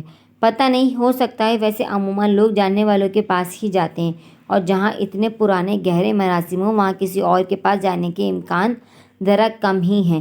ویسے ایک بار امی نے یہ تو بتایا تھا کہ میری پیدائش کے وقت ان کی حالت بہت بگڑ گئی تھی، ایسے میں وہ کسی اچھے ڈاکٹر کے پاس ہی گئی ہوں گی جس پر انہیں بھروسہ ہو، اور ظاہری بات ہے علیزہ بھابھی کی امی کے علاوہ ایسی عورت اور کون ہو سکتی ہے؟ شہزاد کی دی معلومات پر روحان ٹھٹک گیا، مگر بظاہر نارمل انداز میں بولا، کیا ہوا تھا امی کو؟ کیا کوئی سیریس بات ہو گئی تھی؟ پتہ نہیں، اتنی تفصیل تو میں نے بھی کبھی نہیں پوچھا۔ ایک بار حالات سے تنگ آ کر ان کے منہ سے نکل گیا تھا کہ جب میں پیدا ہوا تھا تب ان کی اور میری دونوں کی زندگی سخت خطرے میں پڑ گئی تھی، کاش اس وقت ہم دونوں مر جاتے۔ شہزاد عتیقہ کی کہیں بات دہراتے ہوئے کہیں کھو گیا تھا۔ خود روحان کو اپنا وجود ٹھنڈا پڑتا محسوس ہوا تھا۔ تھوڑی دیر کے لیے ان دونوں کے درمیان خاموشی چھا گئی۔ آخر شہزاد ہی بولا، بھائی وہ رپورٹ آج آ جائے گی نا؟ نہیں آج تو نہیں آئے گی، میں نے پتہ کیا تھا، ابھی کچھ وقت لگے گا۔ اتنی تیزی سے یہ جملہ روحان کی زبان سے پھسلا تھا کہ وہ خود بھی حیران رہ گیا۔ اچھا شہزاد، میں تمہیں بعد میں فون کرتا ہوں۔ اس سے الوداعی کلمات کہہ کر روحان نے موبائل شرٹ کی جیب میں رکھ لیا اور گاڑی پارکنگ میں کھڑی کر کے خود اسپتال کی طرف قدم بڑھا دیے۔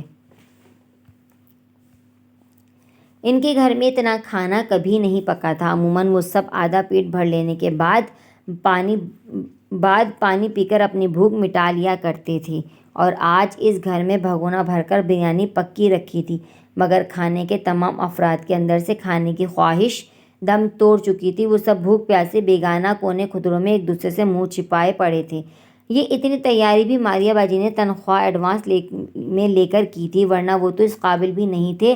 انہیں صرف جذباتی اور سماجی لحاظ سے نہیں، معاشی لحاظ سے بھی بہت بڑا دھچکا لگا تھا۔ ابا جان عادل کو فون کر کے لوٹے تو اپنے طور پر ان کے پاس گھر والوں کو سنانے کے لیے بہت بری خبر تھی، مگر وہ تو پہلے ہی باخبر تھے۔ البتہ ابا کے ذریعے انہیں عادل کے خیالات کا علم ہو گیا تھا۔ انہوں نے گھر میں داخل ہوتے ہی بڑی شکست خوردہ انداز میں پلنگ پر بیٹھتے ہوئے کہا تھا، اسے سب خبر ہو گئی ہے، لیکن بجائے اس کے کہ وہ ہمیں گالیاں دیتا، وہ مجھ سے معافی مانگ رہا تھا۔ اس نے اپنی دادی کو بھی سچ نہیں بتایا کہ انہیں دکھ ہوگا۔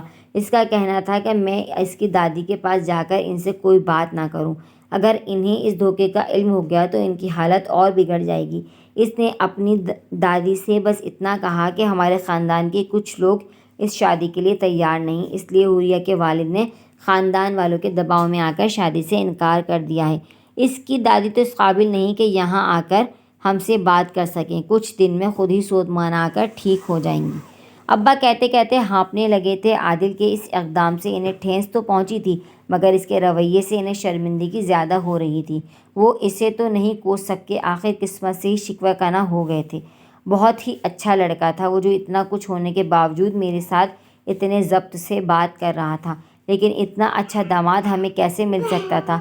ہماری قسمت میں جب اللہ نے بیٹا نہیں رکھا تو یہ بیٹے جیسا داماد کہاں سے آ جاتا؟ ابا آسمان کی طرف دیکھتے ہوئے جانے کون کون سے شکوے دہرانے لگے۔ اماں بستر پر غنودگی کے عالم میں پڑی تھیں، ورنہ وہ بھی ایسے ہی قسمت سے گلے کر رہی ہوتی۔ بہت کم لوگ ہوتے ہیں جو برے وقت میں نصیب سے شاکی نہیں ہوتے، اس لیے اس وقت زبان پر قابو رکھنا سب سے مشکل اور بہت زیادہ باعث اجر عمل ہے۔ پورے گھر میں ایسی سوگواری چھائی تھی جیسے کسی کی موت ہو گئی ہو۔ ماریا باجی تو باقاعدہ حوریہ سے ناراض تھی۔ ان کا کہنا تھا اگر حوریہ نے صبح ہوتے ہی اپنے اس فعل کے بارے میں انہیں بتا دیا ہوتا تو وہ اس وقت عادل کے پاس جا کر اسے سمجھانے بجھانے کی کوشش ضرور کرتی۔ ایک بار جب اس نے اپنے خاندان والوں کے سامنے انکار کر دیا تو اس کے بعد عادل کے ارادے کو بدلنا زیادہ دشوار تھا، بلکہ اب تو وہ عادل کا سامنا کرنے سے ہی پریشان ہو رہی تھیں۔ ابا اور ان کے مابین ہوئی گفتگو سن کر انہیں اتنا تو اطمینان ہو گیا تھا کہ کم از کم ان کی نوکری کو کوئی نقصان نہیں پہنچائے گا۔ یہ اور بات تھی کہ اب وہ خود وہاں ملازمت کرنا نہیں چاہتی تھیں، لیکن ایک تو دوسری نوکری ملنا ہی مشکل تھا، اوپر سے وہ تنخواہ ایڈوانس میں لے چکی تھی، اس لیے اگلے 2 مہینے تک ان کا جاب پر جانا بہت ضروری تھا۔ سب ہی اپنی اپنی جگہ سوچوں میں غرق تھے، اور جس پر سب سے زیادہ قیامت گزری تھی وہی سب سے نارمل انداز میں ان سے کھانا کھانے پر اصرار کر رہی تھی۔ اماں نے تو باقاعدہ اسے جھڑک کر اس کمرے سے نکال دیا تھا۔ ماریا کے چلانے سے انہیں پتہ چل گیا تھا کہ حوریہ نے خود ہی عادل کو اپنی محرومی کے متعلق بتا دیا تھا۔ انہیں بھی ماریا کی طرح اس پر شدید غصہ آ رہا تھا، جس کا وہ وقتاً فوقتاً اظہار بھی کر رہی تھیں۔ حوریہ کے دل پر ایک عجیب سا بوجھ آ گرا تھا۔ دل کی دنیا تو تباہ ہوئی تھی، اوپر سے گھر والے بھی خفا ہو گئے تھے۔ گو کہ اس کا ضمیر پرسکون تھا، مگر زندگی کا سکون ختم ہو گیا تھا۔ کتنا صحیح کہا تھا عادل نے، کل اس وقت تک زندگی کتنی بدل چکی ہوگی۔ اس کا جملہ یاد آنے پر حوریہ کا دل خون ہونے لگتا۔ نیند آنکھوں سے کوسوں دور ہونے کے باوجود 11 بجے وہ بستر پر لیٹ گئی تھی۔ گھر کے ہر کونے سے اداسی ٹپک رہی تھی۔ جاگ کر بھی کیا کرنا تھا؟ بستر پر لیٹ کر بھی اس کا ذہن میں عادل کے کہے جملے گردش کر رہے تھے، کل اس وقت 11:30 بجے ہمیں بات کرنے کے لیے اس فون کی ضرورت نہیں رہے گی۔ اور واقعی آج انہیں اس موبائل کی کوئی ضرورت نہیں تھی۔ صرف ایک دن گزرا تھا، مگر حوریہ کو لگ رہا تھا صدیاں گزر گئی ہوں اسے عادل کی آواز سنے۔ اس کے اندر یہ خوف شروع سے موجود تھا کہ سچائی جاننے کے بعد عادل اسے دھتکار دے گا، مگر اس سے اتنے دنوں ہم کلام رہنے کے بعد حوریہ کے لاشعور میں کہیں یہ خوش فہمی پیدا ہو گئی تھی کہ وہ حوریہ سے اتنی آسانی سے دستبردار نہیں ہوگا، یا کم از کم اتنی خاموشی سے کنارہ کشی اختیار نہیں کرے گا، اور وہ اس سے کچھ تو کہے گا، کچھ تو پوچھے گا، شکوہ نہ صحیح، باز پرس ہی صحیح، مگر وہ تو بالکل بیگانہ بن گیا تھا۔ وہ موبائل ابھی تک اس کے تکیے کے نیچے پڑا تھا، بالکل خاموش اور جامد۔ اس نے تو ماریہ باجی کی کال بھی ریسیو نہیں کی تھی، حالانکہ اس نمبر سے اسے پہلی بار فون کیا گیا تھا۔ اسے تو علم ہی نہیں تھا کہ فون حوریہ کر رہی ہے یا ماریہ باجی، مگر اس نے تو بات تک کرنا گوارا نہیں کیا۔ ابا کا فون بھی شاید اس لیے اس نے اٹینڈ کر لیا ہوگا کہ وہ ان کا نمبر نہیں جانتا ہوگا، یا پھر وہ ان کا انتظار ختم کر دینا چاہتا ہوگا۔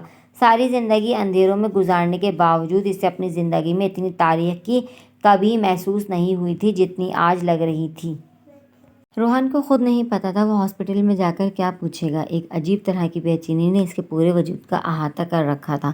وہ کچھ سوچنا نہیں چاہتا تھا، مگر حالات خود بخود اس پر الہام کی طرح اتر رہے تھے۔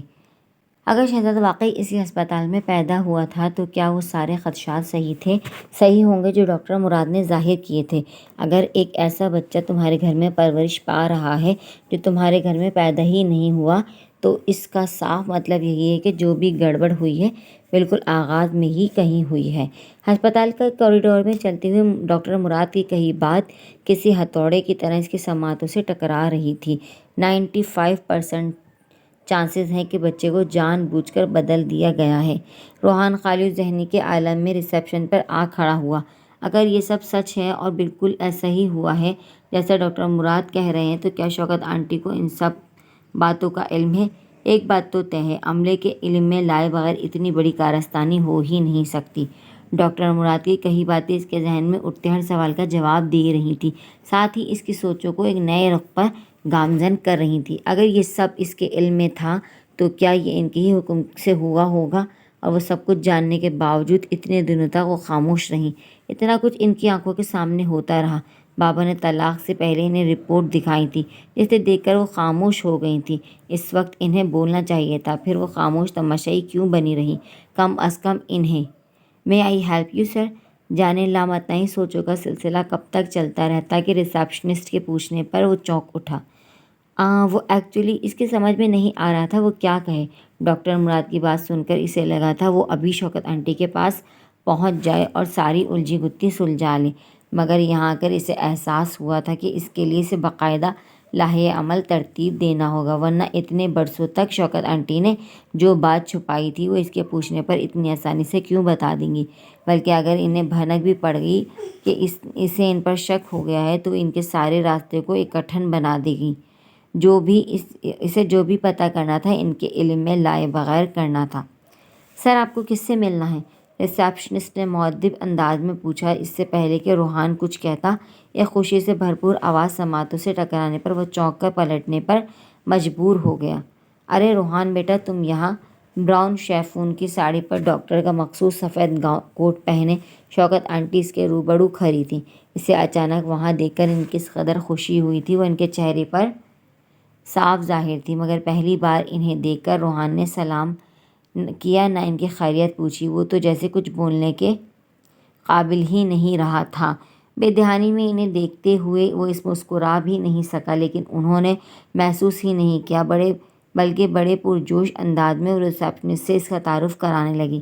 "یہ میرا بیٹا ہے روحان، میرا ہونے والا داماد۔ پہلی بار یہ میرے ہاسپٹل آیا ہے اور تم نے اسے یہیں کھڑا کر رکھا ہے۔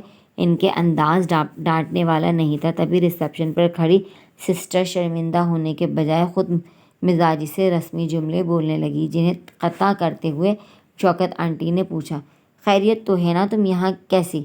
انہوں نے بڑی خوش دلی سے پوچھا تو جانے کیسے روحان کو بروقت ایک بہترین بہانہ سوجھ گیا۔ "علیزہ نے بتایا تھا آپ شہر سے باہر جا رہی ہیں، میں یہاں سے گزر رہا تھا تو سوچا آپ سے مل لوں۔" وہ کوئی پہلی بار کسی ٹرپ پر نہیں جا رہی تھیں، اکثر بڑے بڑے سیمینارز اٹینڈ کرنے وہ شہر سے باہر جاتی رہتی تھیں۔ روحان ان سے کبھی اس طرح ملنے نہیں آیا تھا، وہ بھی ان کے اسپتال تو وہ کبھی نہیں آیا تھا، مگر انہیں زیادہ کھوج نہیں ہوئی تھی، بلکہ وہ اپنی رہنمائی میں اسے اپنے کیبن تک لے جاتے ہوئے اس کی خاموشی محسوس کیے بغیر تواتر سے بولتی رہیں، "تم نے بہت دیر کر دی آنے میں، میری فلائٹ لیٹ ہو گئی، اس لیے میں یہاں نظر آ رہی ہوں، ورنہ اب تک تو میں جا چکی ہوتی۔ خیر کوئی بات نہیں، اچھا کیا جو تم آ گئے۔ میں فارغ ہی تھی، سوچ رہی تھی کیا کروں۔ فلائٹ 1 گھنٹہ لیٹ ہے، گھر آنے جانے کا تو وقت نہیں، اور اس وقت دوپہر میں گھر میں کوئی ہوتا بھی نہیں ہے۔ انہوں نے اپنے کیبن میں داخل ہو کر اسے بیٹھنے کا اشارہ کیا اور ریموٹ اٹھا کر اے سی آن کرنے لگی۔ پچھلے کئی سالوں میں یہاں بہت تبدیلی بھی آئی ہے۔ جب میں نے یہاں پریکٹس شروع کی تھی تب یہ ہاسپٹل اتنے بڑے رقبے پر پھیلا ہوا نہیں تھا۔ یہاں آس پاس اچھی خاصی آبادی تھی۔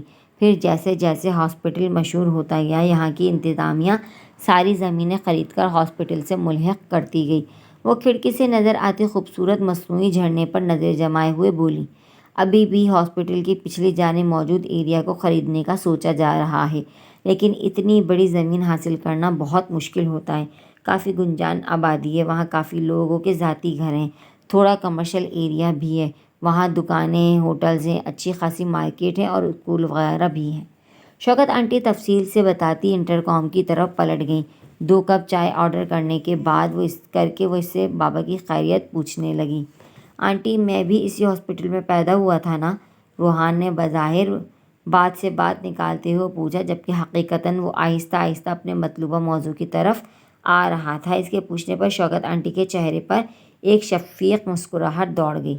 ہاں، مجھے آج بھی وہ لمحہ یاد ہے جب میں نے تمہیں گود میں اٹھایا تھا۔ روحان بغور ان کے چہرے کو دیکھنے لگا۔ کیا شہزاد بھی یہیں پیدا ہوا تھا؟ اس نے واضح طور پر ان کے چہرے کو متغیر ہوتے دیکھا۔ ہاں، ظاہر ہی بات ہے، عتیقہ میرے علاوہ کسی اور کے پاس جانے کا تصور بھی نہیں کر سکتی تھی۔ ان کا چہرہ اور لہجہ دونوں ہی بالکل نارمل ہو چکے تھے۔ روحان ان کے چہرے پر ابھرتے تھوڑے دیر پہلے کے تاثرات کو کوئی نام نہ دے سکا۔ جانے وہ اس کا وہم تھا یا واقعی شہزاد کے ذکر نے انہیں لمحہ بھر کے لیے مضطرب کیا تھا۔ سنا ہے امی اور شہزاد دونوں مرتے مرتے بچے تھے؟ روحان نے عین ان کے سامنے کھڑا ہوتے ہوئے پوچھا تو وہ چونک کر اسے دیکھنے لگی۔ تم سے کس نے کہی یہ بات؟ شہزاد نے بتایا تھا، لیکن آپ کو اتنی حیرت کیوں ہو رہی ہے؟ روحان انہیں جانچتی نظروں سے دیکھتے ہوئے بولا تو وہ ایک دم ہنس پڑی۔ میں سمجھی شاید تمہیں صادق بھائی نے ذکر کیا ہو، اس لیے حیران ہو رہی تھی کہ وہ تو عتیقہ کا نام تک لینا پسند نہیں کرتی۔ اپنے طور پر انہوں نے وضاحت دی تھی، مگر روحان کا دل خون ہو گیا۔ بے خیالی میں انہوں نے روحان کے زخم ادھیڑ دیے تھے۔ ٹھیک کہہ رہی ہو آپ، مجھے کبھی کسی نے بتایا ہی نہیں کہ میری ماں کیسی ہے۔ آپ تو انہیں کافی قریب سے جانتی ہوں گی۔ شوکت آنٹی کچھ گمسم سے انداز میں اسے دیکھنے لگی۔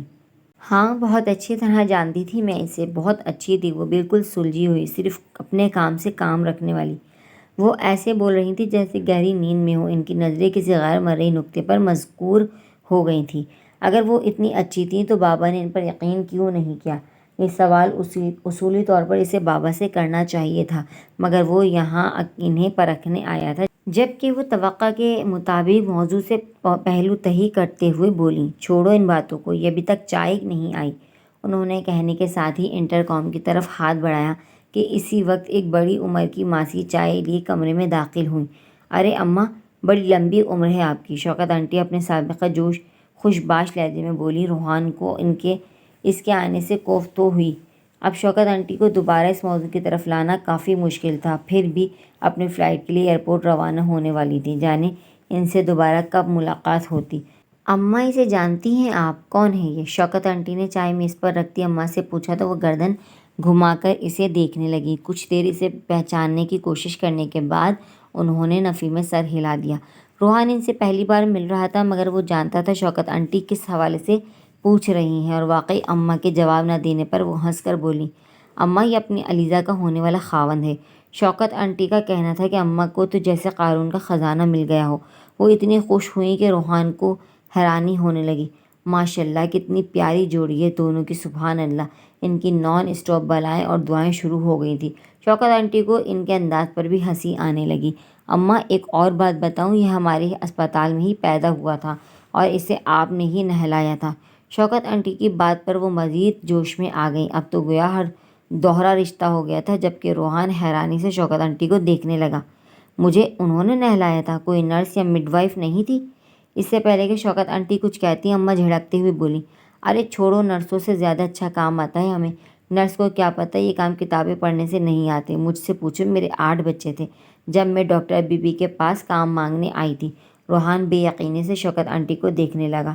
جو اماں کے انداز اور اس کی حیرت دیکھ کر ہنسی سے دوری ہو گئی تھی۔ وہ اس کی حیرت کم کرنے کے لیے تسلی دینے والے انداز میں بولی، پہلے یہ سارے کام ماسیہ ہی کرتی تھیں، اتنا کوئی اسٹیبلش ہاسپٹل نہیں تھا وہ تو اب یہ سارے چونچلے پال لی ہیں۔ ہم نے یوں تو سمجھ لو پیشنٹ سے پیسے ہتھیانے کے ہٹ کندے ہیں۔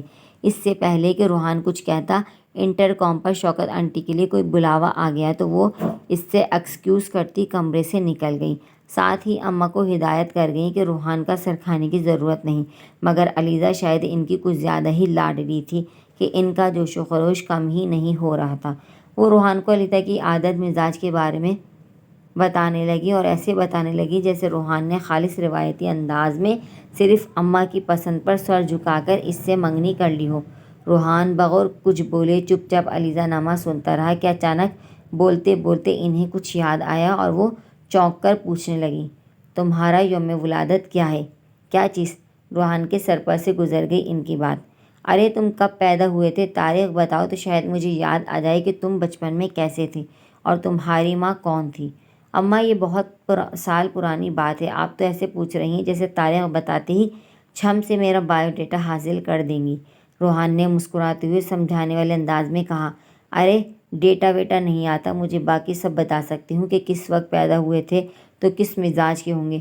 پچھلے 30 سال سے میں یہاں ہوں، بچے کا رونا سن کر بتا سکتی ہوں کہ بڑا ہو کر غصے کا تیز نکلے گا یا ٹھنڈے مزاج کا ہوگا۔ اماں فخری انداز میں بولی تو کچھ دیر تو روحان ان کی شکل دیکھتا رہا، حالانکہ ان کی طرف سے کسی بھی حوصلہ بخش جواب کی توقع نہیں تھی۔ پھر بھی روحان نے انہیں آزماتے ہوئے نہایت ٹھہر ٹھہر کر پوچھا، اماں آج سے 20 سال پہلے 2 جون کو رات کے 11 بجے ایک لڑکا پیدا ہوا تھا، کیا اس کے بارے میں کچھ بتا سکتی ہیں؟ وہ کیسا اور کون تھا؟ اماں جو اس کی بات بہت غور سے سن رہی تھی، گال پر ہاتھ رکھتے ہوئے بگڑ کر بولی، لے تو میرا مذاق اڑا رہا ہے، میرا امتحان لے رہا ہے، شکل سے کتنا بھولا لگتا ہے اور مجھے بیوقوف بنا رہا ہے۔ آ لینے دو ڈاکٹر بیبی کو، ابھی بتاتی ہوں اپنی معصوم بچی کے لیے کیسا ٹیڑھا لڑکا پسند کیا ہے۔ اماں میں مذاق نہیں کر رہا اور نہ ہی آپ کا امتحان لے رہا ہوں، میں شوکت آنٹی کے پاس اس بچے کے بارے میں معلوم کرنے ہی آیا تھا۔ وہ اسی ہسپتال میں پیدا ہوا تھا، مگر اس کے کچھ کاغذات کم پڑ رہے ہیں تو مجھ سے کیوں پوچھ رہے ہو؟ حفیظ سے کہو نا، اس کے پاس پرانے سے پرانا ریکارڈ موجود ہے۔ اماں تنگ کر بولی تو روحان ایک دم چونک گیا، انجانے میں ہی صحیح اماں نے اسے بڑا بہترین مشورہ دے دیا تھا۔ وہ پرسوچ انداز میں کہنے لگا، اماں شوکت آنٹی کب تک آئیں گی؟ وہ اب نہیں آئے گی، دیکھ لینا میری لائی ہوئی چائے ایسی ہی پڑی رہ جائے گی اور وہ اپنی فلائٹ پر چلی جائے گی، ہمیشہ ایسا ہی ہوتا ہے۔ روحان نے فوراً پیالی لبوں سے لگا لی، چائے واقعی ٹھنڈی ہو چکی تھی، پھر بھی اس نے زہر مار کر جلدی جلدی حلق سے اتاری اور پیالی ٹرے میں رکھتا کھڑا ہو گیا۔ کیا مزیدار چائے تھی اماں، دل خوش کر دیا، ذرا علیزہ کو بھی ایسی چائے بنانا سکھا دیں، اس کا لگایا مکھن کافی سے زیادہ اثر کر گیا۔ اماں سارا غصہ بھول کر ایک بار پھر اسے اور علیزہ کو دعائیں دینے لگی تو روحان کو مجبوراً ان کی بات کاٹتے ہوئے کہنے لگا، اماں آپ مجھے حفیظ کے پاس لے چلیں، اس بچے کے بارے میں معلوم کرنا بہت ضروری ہے، اس کا برتھ سرٹیفکیٹ بنوانا ہے۔ روحان کے التجائی انداز پر وہ صدقے واری ہونے لگی، ارے تیرا اپنا ہسپتال ہے، جو چاہے معلوم کر لو۔ وہ تو ٹھیک ہے اماں، لیکن حفیظ صاحب تو یہ بات نہیں جانتے اور شوکت آنٹی بھی چلی گئی ہیں، اگر آپ حفیظ صاحب سے کہیں گی تو وہ یہ انفارمیشن جلدی نکال دیں گے۔ ہاں یہ تو ہے، آؤ میرے ساتھ، اماں فوراً سر ہلاتے ہوئے بولیں تو روحان ان کے ساتھ ہی چل پڑا کہ تبھی اس کا موبائل بج اٹھا۔ دوسری جانب شوکت آنٹی تھیں، وہ اس سے معذرت کر رہی تھیں کہ اس طرح اچانک وہ ہاسپٹل سے نکل گئیں اور اب وقت کی قلت کے باعث وہ وہیں سے ایئرپورٹ جا رہی تھیں۔ ان کا سامان تو گاڑی میں ہی رکھا تھا۔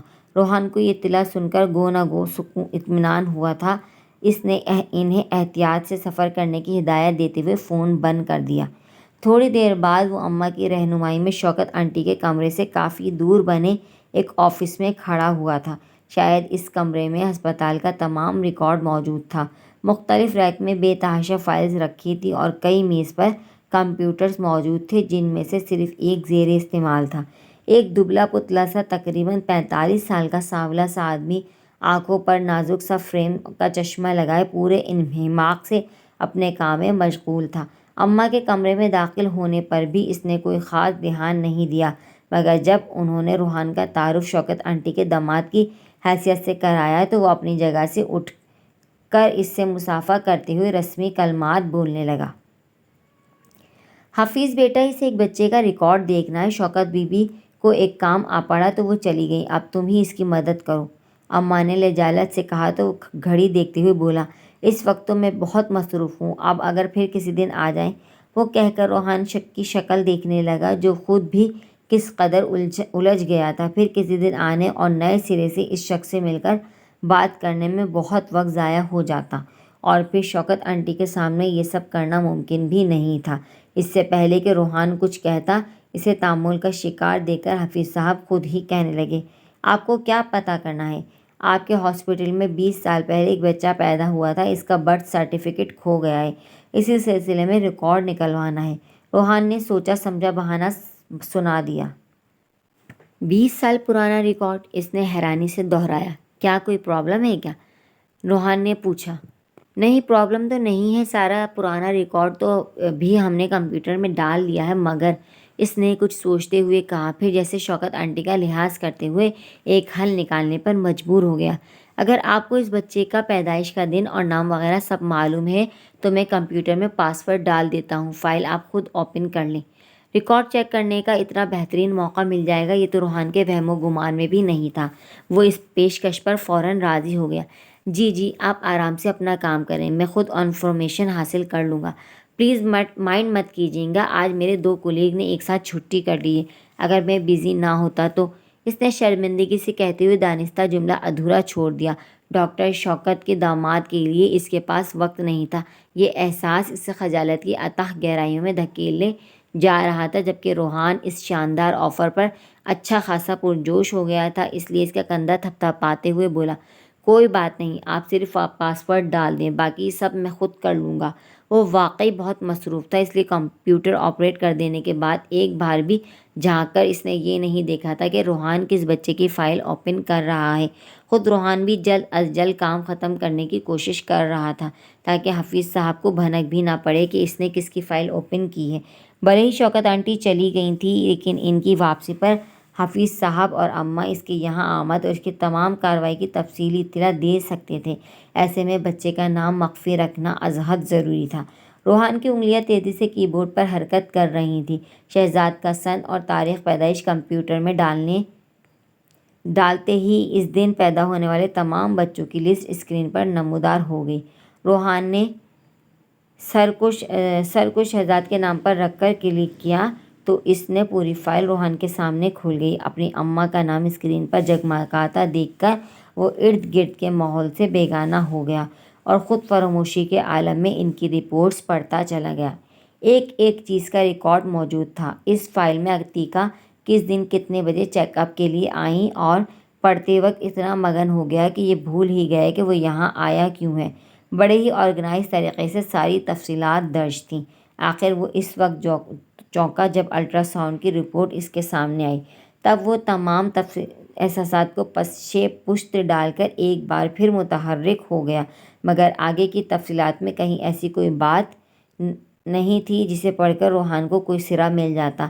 اس نے تمام ریکارڈ اپنے پاس محفوظ رکھنے کے لیے تمام فائل اٹیچ کیں اور اپنے فولڈر میں سینڈ کر دیں، اور کاغذ کے ڈھیروں میں سر کھپائے حفیظ صاحب کو دیکھنے لگا۔ سر، کیا ایسا ممکن ہے ہسپتال میں بیک وقت پیدا ہونے والے 2 بچے آپس میں بدل جائیں؟ وہ چونک کر روحان کو دیکھنے لگے۔ ان کے چہرے سے ظاہر تھا وہ روحان کی بات سمجھے نہیں۔ تبھی روحان کو وضاحت دینی پڑی۔ اگر الٹرا ساؤنڈ کی رپورٹ سے ظاہر ہوتا ہے کہ بیٹی پیدا ہوگی، جبکہ حقیقت میں بیٹا ہو جائے، تو کیا ایسا ممکن ہے کہ اس دن پیدا ہونے والے کسی دوسرے بچے سے وہ بچی بدل گئی ہو؟ روحان کی بات پوری ہونے سے پہلے ہی وہ بری طرح ہنس پڑے۔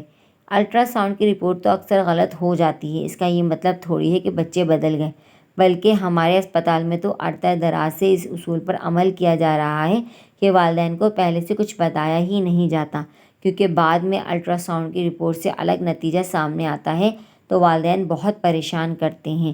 لیکن جہاں تک تمہارے سوال کی بات ہے تو ایسا ممکن نہیں، بچہ غلطی سے کبھی بھی بدل نہیں سکتا۔ روحان چپ چاپ انہیں دیکھتا رہا، پھر ایک ایک لفظ چباتے ہوئے بولا، کیا جان بوجھ کر بچہ بدلا جا سکتا ہے؟ حفیظ صاحب فوری طور پر کچھ نہیں بولے۔ کچھ دیر سوچتے رہنے کے بعد وہ بڑے گہرے لہجے میں کہنے لگے، اگر عملہ چاہے تب تو واقعی بدلا جا سکتا ہے، کسی کو کانوں کان خبر بھی نہیں ہو سکتی۔ ہسپتال میں ایک دن میں اتنے بچے پیدا ہوتے ہیں کہ بہت آسانی سے اور بڑی رازداری سے یہ کام کیا جا سکتا ہے اور کسی کو شک بھی نہیں ہو سکتا۔ وہ دونوں ہی اپنی جگہ خاموش ہو گئے۔ روحان کی نظریں اسکرین پر جم گئیں۔ فائل اس کے فولڈر میں پہنچ چکی تھی۔ روحان شہزاد کی فائل سے باہر نکل کر ان تمام بچوں کی فہرست دیکھنے لگا جو اس دن پیدا ہوئے تھے۔ کیا بات ہے آخر؟ حفیظ صاحب نے بظاہر سرسری انداز میں پوچھا، مگر روحان کو بخوبی اندازہ تھا ان کا ذہن اچھا خاصا الجھ گیا ہوگا، اس لیے اپنے لہجے کو حتی الامکان ہلکا پھلکا بناتے ہوئے مسکرا کر بولے، بات تو کچھ بھی نہیں ہے، بس کچھ افواہیں سنی تھیں اس لیے بائی دی وے پوچھ بیٹھا۔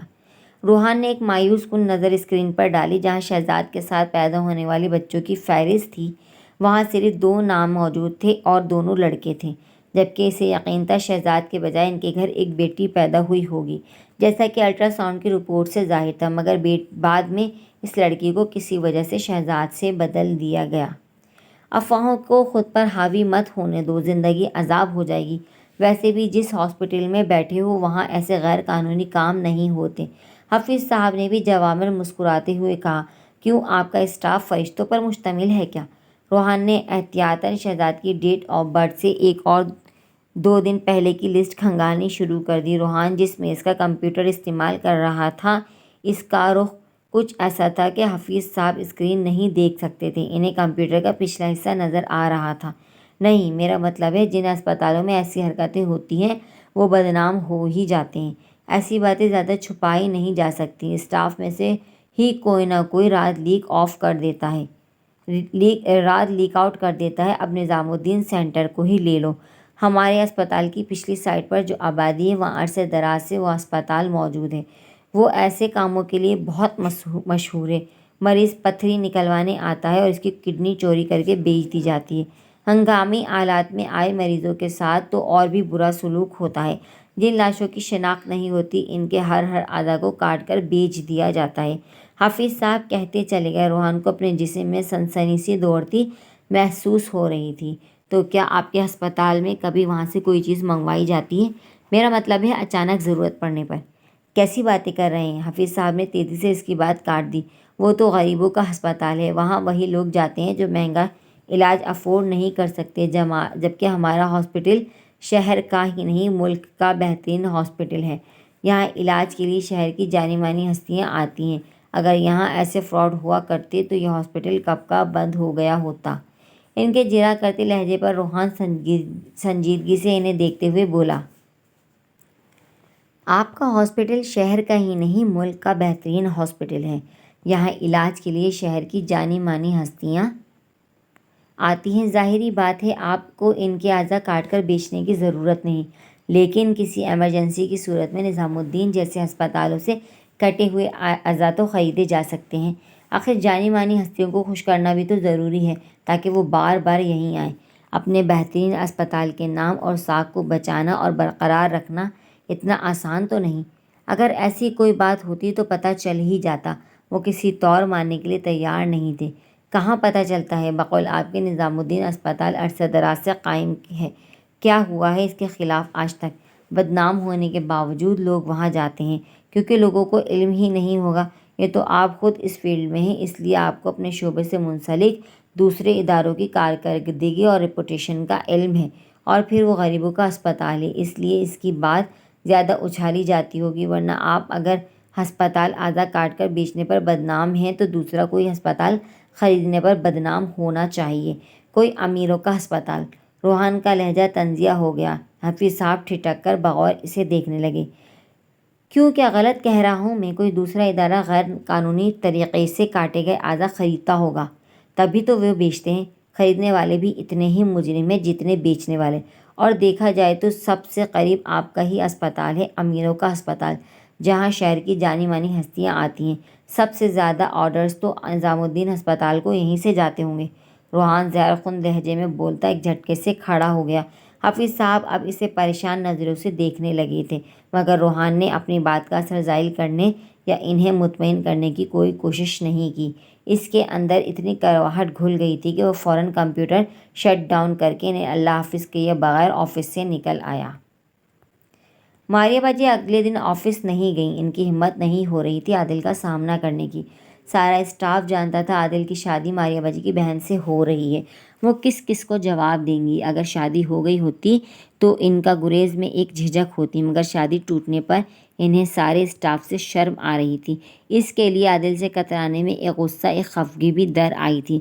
حالانکہ وہ عادل کو اتنا قصوروار نہیں مانتی تھی، مگر انہیں عادل سے عین شادی کے وقت پیچھے ہٹ جانے کی امید بھی نہیں تھی۔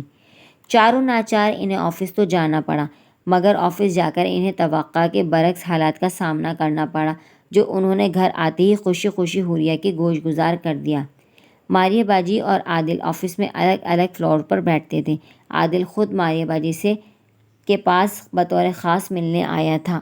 پہلے تو اس نے اتنے بڑے دھوکے پر شدید حیرانی اور دکھ کا اظہار کیا، مگر جب اسے پتہ چلا کہ حوریہ کا علاج ممکن ہے تو وہ ٹھیک ہو سکتی ہے، اس لیے انہوں نے یہ بات چھپا کر شادی کی تاریخ دے دی کہ شادی کے بعد عادل اسے باہر لے جا کر وہ مہنگا علاج کرا سکتا ہے جو اس کے والدین خواب میں کرانے کا بھی نہیں سوچ سکتے۔ تب عادل کے رویے میں تھوڑی لچک آ گئی۔ وہ اس وقت تو خاموشی سے چلا گیا، مگر آفس ٹائم ختم ہونے پر اس نے ماریہ باجی سے کہا کہ وہ جو حوریہ کے علاج پر آنے والے تمام اخراجات اٹھانے کے لیے تیار ہے۔ اس پیشکش پر حوریہ کو جتنی سبکی کا احساس ہوتا، اس سے بھی زیادہ صدمہ یہ جان کر ہوا تھا کہ ماریہ باجی نے اس پیشکش کو فوراً رد کرنے کے بجائے سوچنے کی مہلت مانگی تھی، اور یہ مہلت بھی انہوں نے حوریہ کے مزاج کے پیش نظر مانگی تھی۔ ورنہ اپنے طور پر تو انہوں نے اسی وقت رضامندی دے دی تھی۔ اور یہ سب سن کر حوریہ ہتے سے اکھڑ گئی۔ آپ مجھے کیوں میری ہی نظروں میں گرانا چاہتی ہیں؟ اتنا تو ذلیل ہو چکی ہوں، اب اس سے اتنی بڑی رقم لے کر اپنی رہی سہی عزت بھی خاک میں ملا دوں؟ حوریہ پلیز، زیادہ جذباتی ہونے کی ضرورت نہیں ہے۔ پہلے ہی تم خواہ مخواہ کی خودداری دکھا کر اپنا کافی نقصان کر چکی ہو۔ اگر تم نے خاموشی سے شادی کر لی ہوتی تو عادل تھوڑا بہت غصہ کر کے بعد میں تمہارے علاج کی ہی کوشش کرتا، مگر قسمت تمہیں ایک بار پھر موقع دے رہی ہے، اتنی بے وقوفیاں دکھانے کے باوجود بھی۔ ہمارے پاس اتنا پیسہ کبھی نہیں ہوگا کہ تمہارا علاج کرا سکیں۔ تمہیں اس ایک موقع کے ذریعے ساری زندگی کے اندھیروں سے چھٹکارا مل سکتا ہے، بلکہ سچ پوچھو تو مجھے لگتا ہے وہ اب بھی تم میں انٹرسٹڈ ہے۔ ہو سکتا ہے وہ یہی سوچ رہا ہو کہ اگر تم ٹھیک ہو جاتی ہو تو کیا؟ حوریہ نے بھر کر ان کی بات کاٹ دی۔ تو وہ مجھ سے شادی کر لے گا؟ اتنی ہی گری پڑی ہوں نا میں، جب چاہے ٹھکرا دے اور جب چاہے اپنا لے۔ حوریہ کی غصے کے باوجود آواز رند گئی، مگر ماریہ باجی بھی بھڑک اٹھی تھی۔ وہ تڑک کر بولی، اگر گری پڑ نہیں ہو تو ایسے کوئی سرخاب کے پر بھی نہیں لگے تم میں کہ وہ ہر حال میں تمہیں قبول کر لے، اور نہ ہی آج کے دور میں کوئی کسی سے ایسی محبت کرتا ہے کہ اس کو کسی کے ہر عیب اور کمی کے ساتھ اپنا لے۔ ہر انسان اپنے لیے ایک ہمسفر چاہتا ہے جو ہر لحاظ سے پرفیکٹ ہو۔ اگر اس نے تمہیں ریجیکٹ کر دیا تو اس میں اتنا واویلا مچانے والی کوئی بات نہیں ہے۔ جو ہم نے اس کے ساتھ کیا تھا وہ بھی کم نہیں تھا۔ اگر وہ چاہتا تو میری جاب بھی ختم کر سکتا تھا، مگر اس نے ایسا کوئی قدم اٹھانے کے بجائے اب بھی ہماری مدد کرنی چاہیے۔ اس نے تو آفس میں بھی مجھے کسی کے سامنے شرمندہ نہیں کیا کہ ہمارے کچھ بزرگوں کی مداخلت کے باعث شادی فی الحال ملتوی کر دی گئی ہے۔ وہ بھی کوئی آسمانی مخلوق نہیں ہے، انسان ہے۔ تم اگر اس سے فلمی ہیرو جیسی توقعات باندھے بیٹھی ہو تو یہ تمہاری اپنی بے وقوفی تھی۔ ہاں، میری بے وقوفی تھی جو میں نے اسے سب سچ بتا دیا۔ آپ لوگوں کی طرح اسے دھوکہ دے کر اس کی زندگی میں شامل ہو جاتی، اور وہ شریف خاندان سے تعلق رکھتا ہے، میرے اندھے پن کے باوجود مجھے قبول کر لیتا، اور میرے علاج میں چاہے جتنا بھی وقت لگتا، جتنا بھی پیسہ خرچ ہوتا، وہ چپ چاپ صرف کرتا رہتا، اس امید پر کہ ایک دن میں ٹھیک ہو جاؤں گی۔ لیکن فی الفرض اگر میں ٹھیک نہ ہوتی تو؟ کیا کبھی آپ نے یہ سوچا ہے کہ اتنا مہنگا علاج کرانے کے باوجود اگر میری بینائی واپس نہ آتی تو کیا ہوتا؟ کیا یہ اس شخص کے ساتھ زیادتی نہیں ہوتی؟ لیکن نہیں، آپ سب تو صرف مجھ سے چھٹکارا حاصل کرنا چاہتے ہیں۔ مجھے تو ایسا لگتا ہے جیسے آپ سب مجھ سے عاجز آ گئے ہیں۔ جب آپ سب کا رویہ یہ ہے تو کل کو عادل کا مزاج میرے ساتھ کیسا ہوتا؟ اس کی تو میں مجرم ہوتی، اسے دھوکہ دینے والی ایک فریبی۔ میں نے جو کیا بالکل صحیح کیا۔ اب بھی آپ جا کر اسے بتا دیں کہ مجھے اس کی خیرات کی کوئی ضرورت نہیں ہے۔ ایک آپ لوگوں پر ہی بوجھ ہونے کا خیال میرا جینا دوبھر کرتا ہے۔ اس سے اتنے لاکھوں کی خیرات لے کر تو میں جیتے جی قبر میں دفن ہو جاؤں گی۔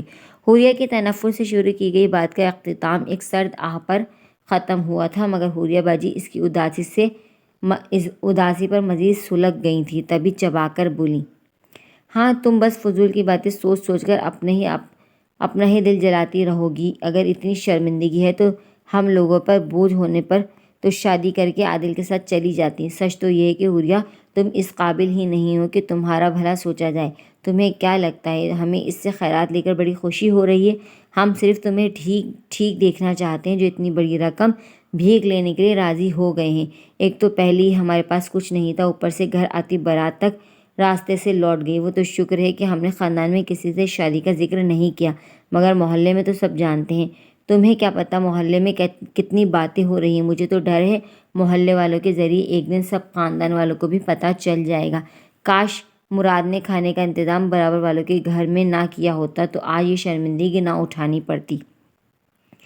ماریا باجی کے لہجے میں اترتی دکھ اور یاسیت کی آمیزش حوریہ کو تڑپا گئی، مگر وہ ان کی بات کسی طور نہیں مان سکتی تھی، چاہے اس کے لیے اسے گھر والوں کی کتنی ہی ناراضگی کیوں نہ سہنی پڑے۔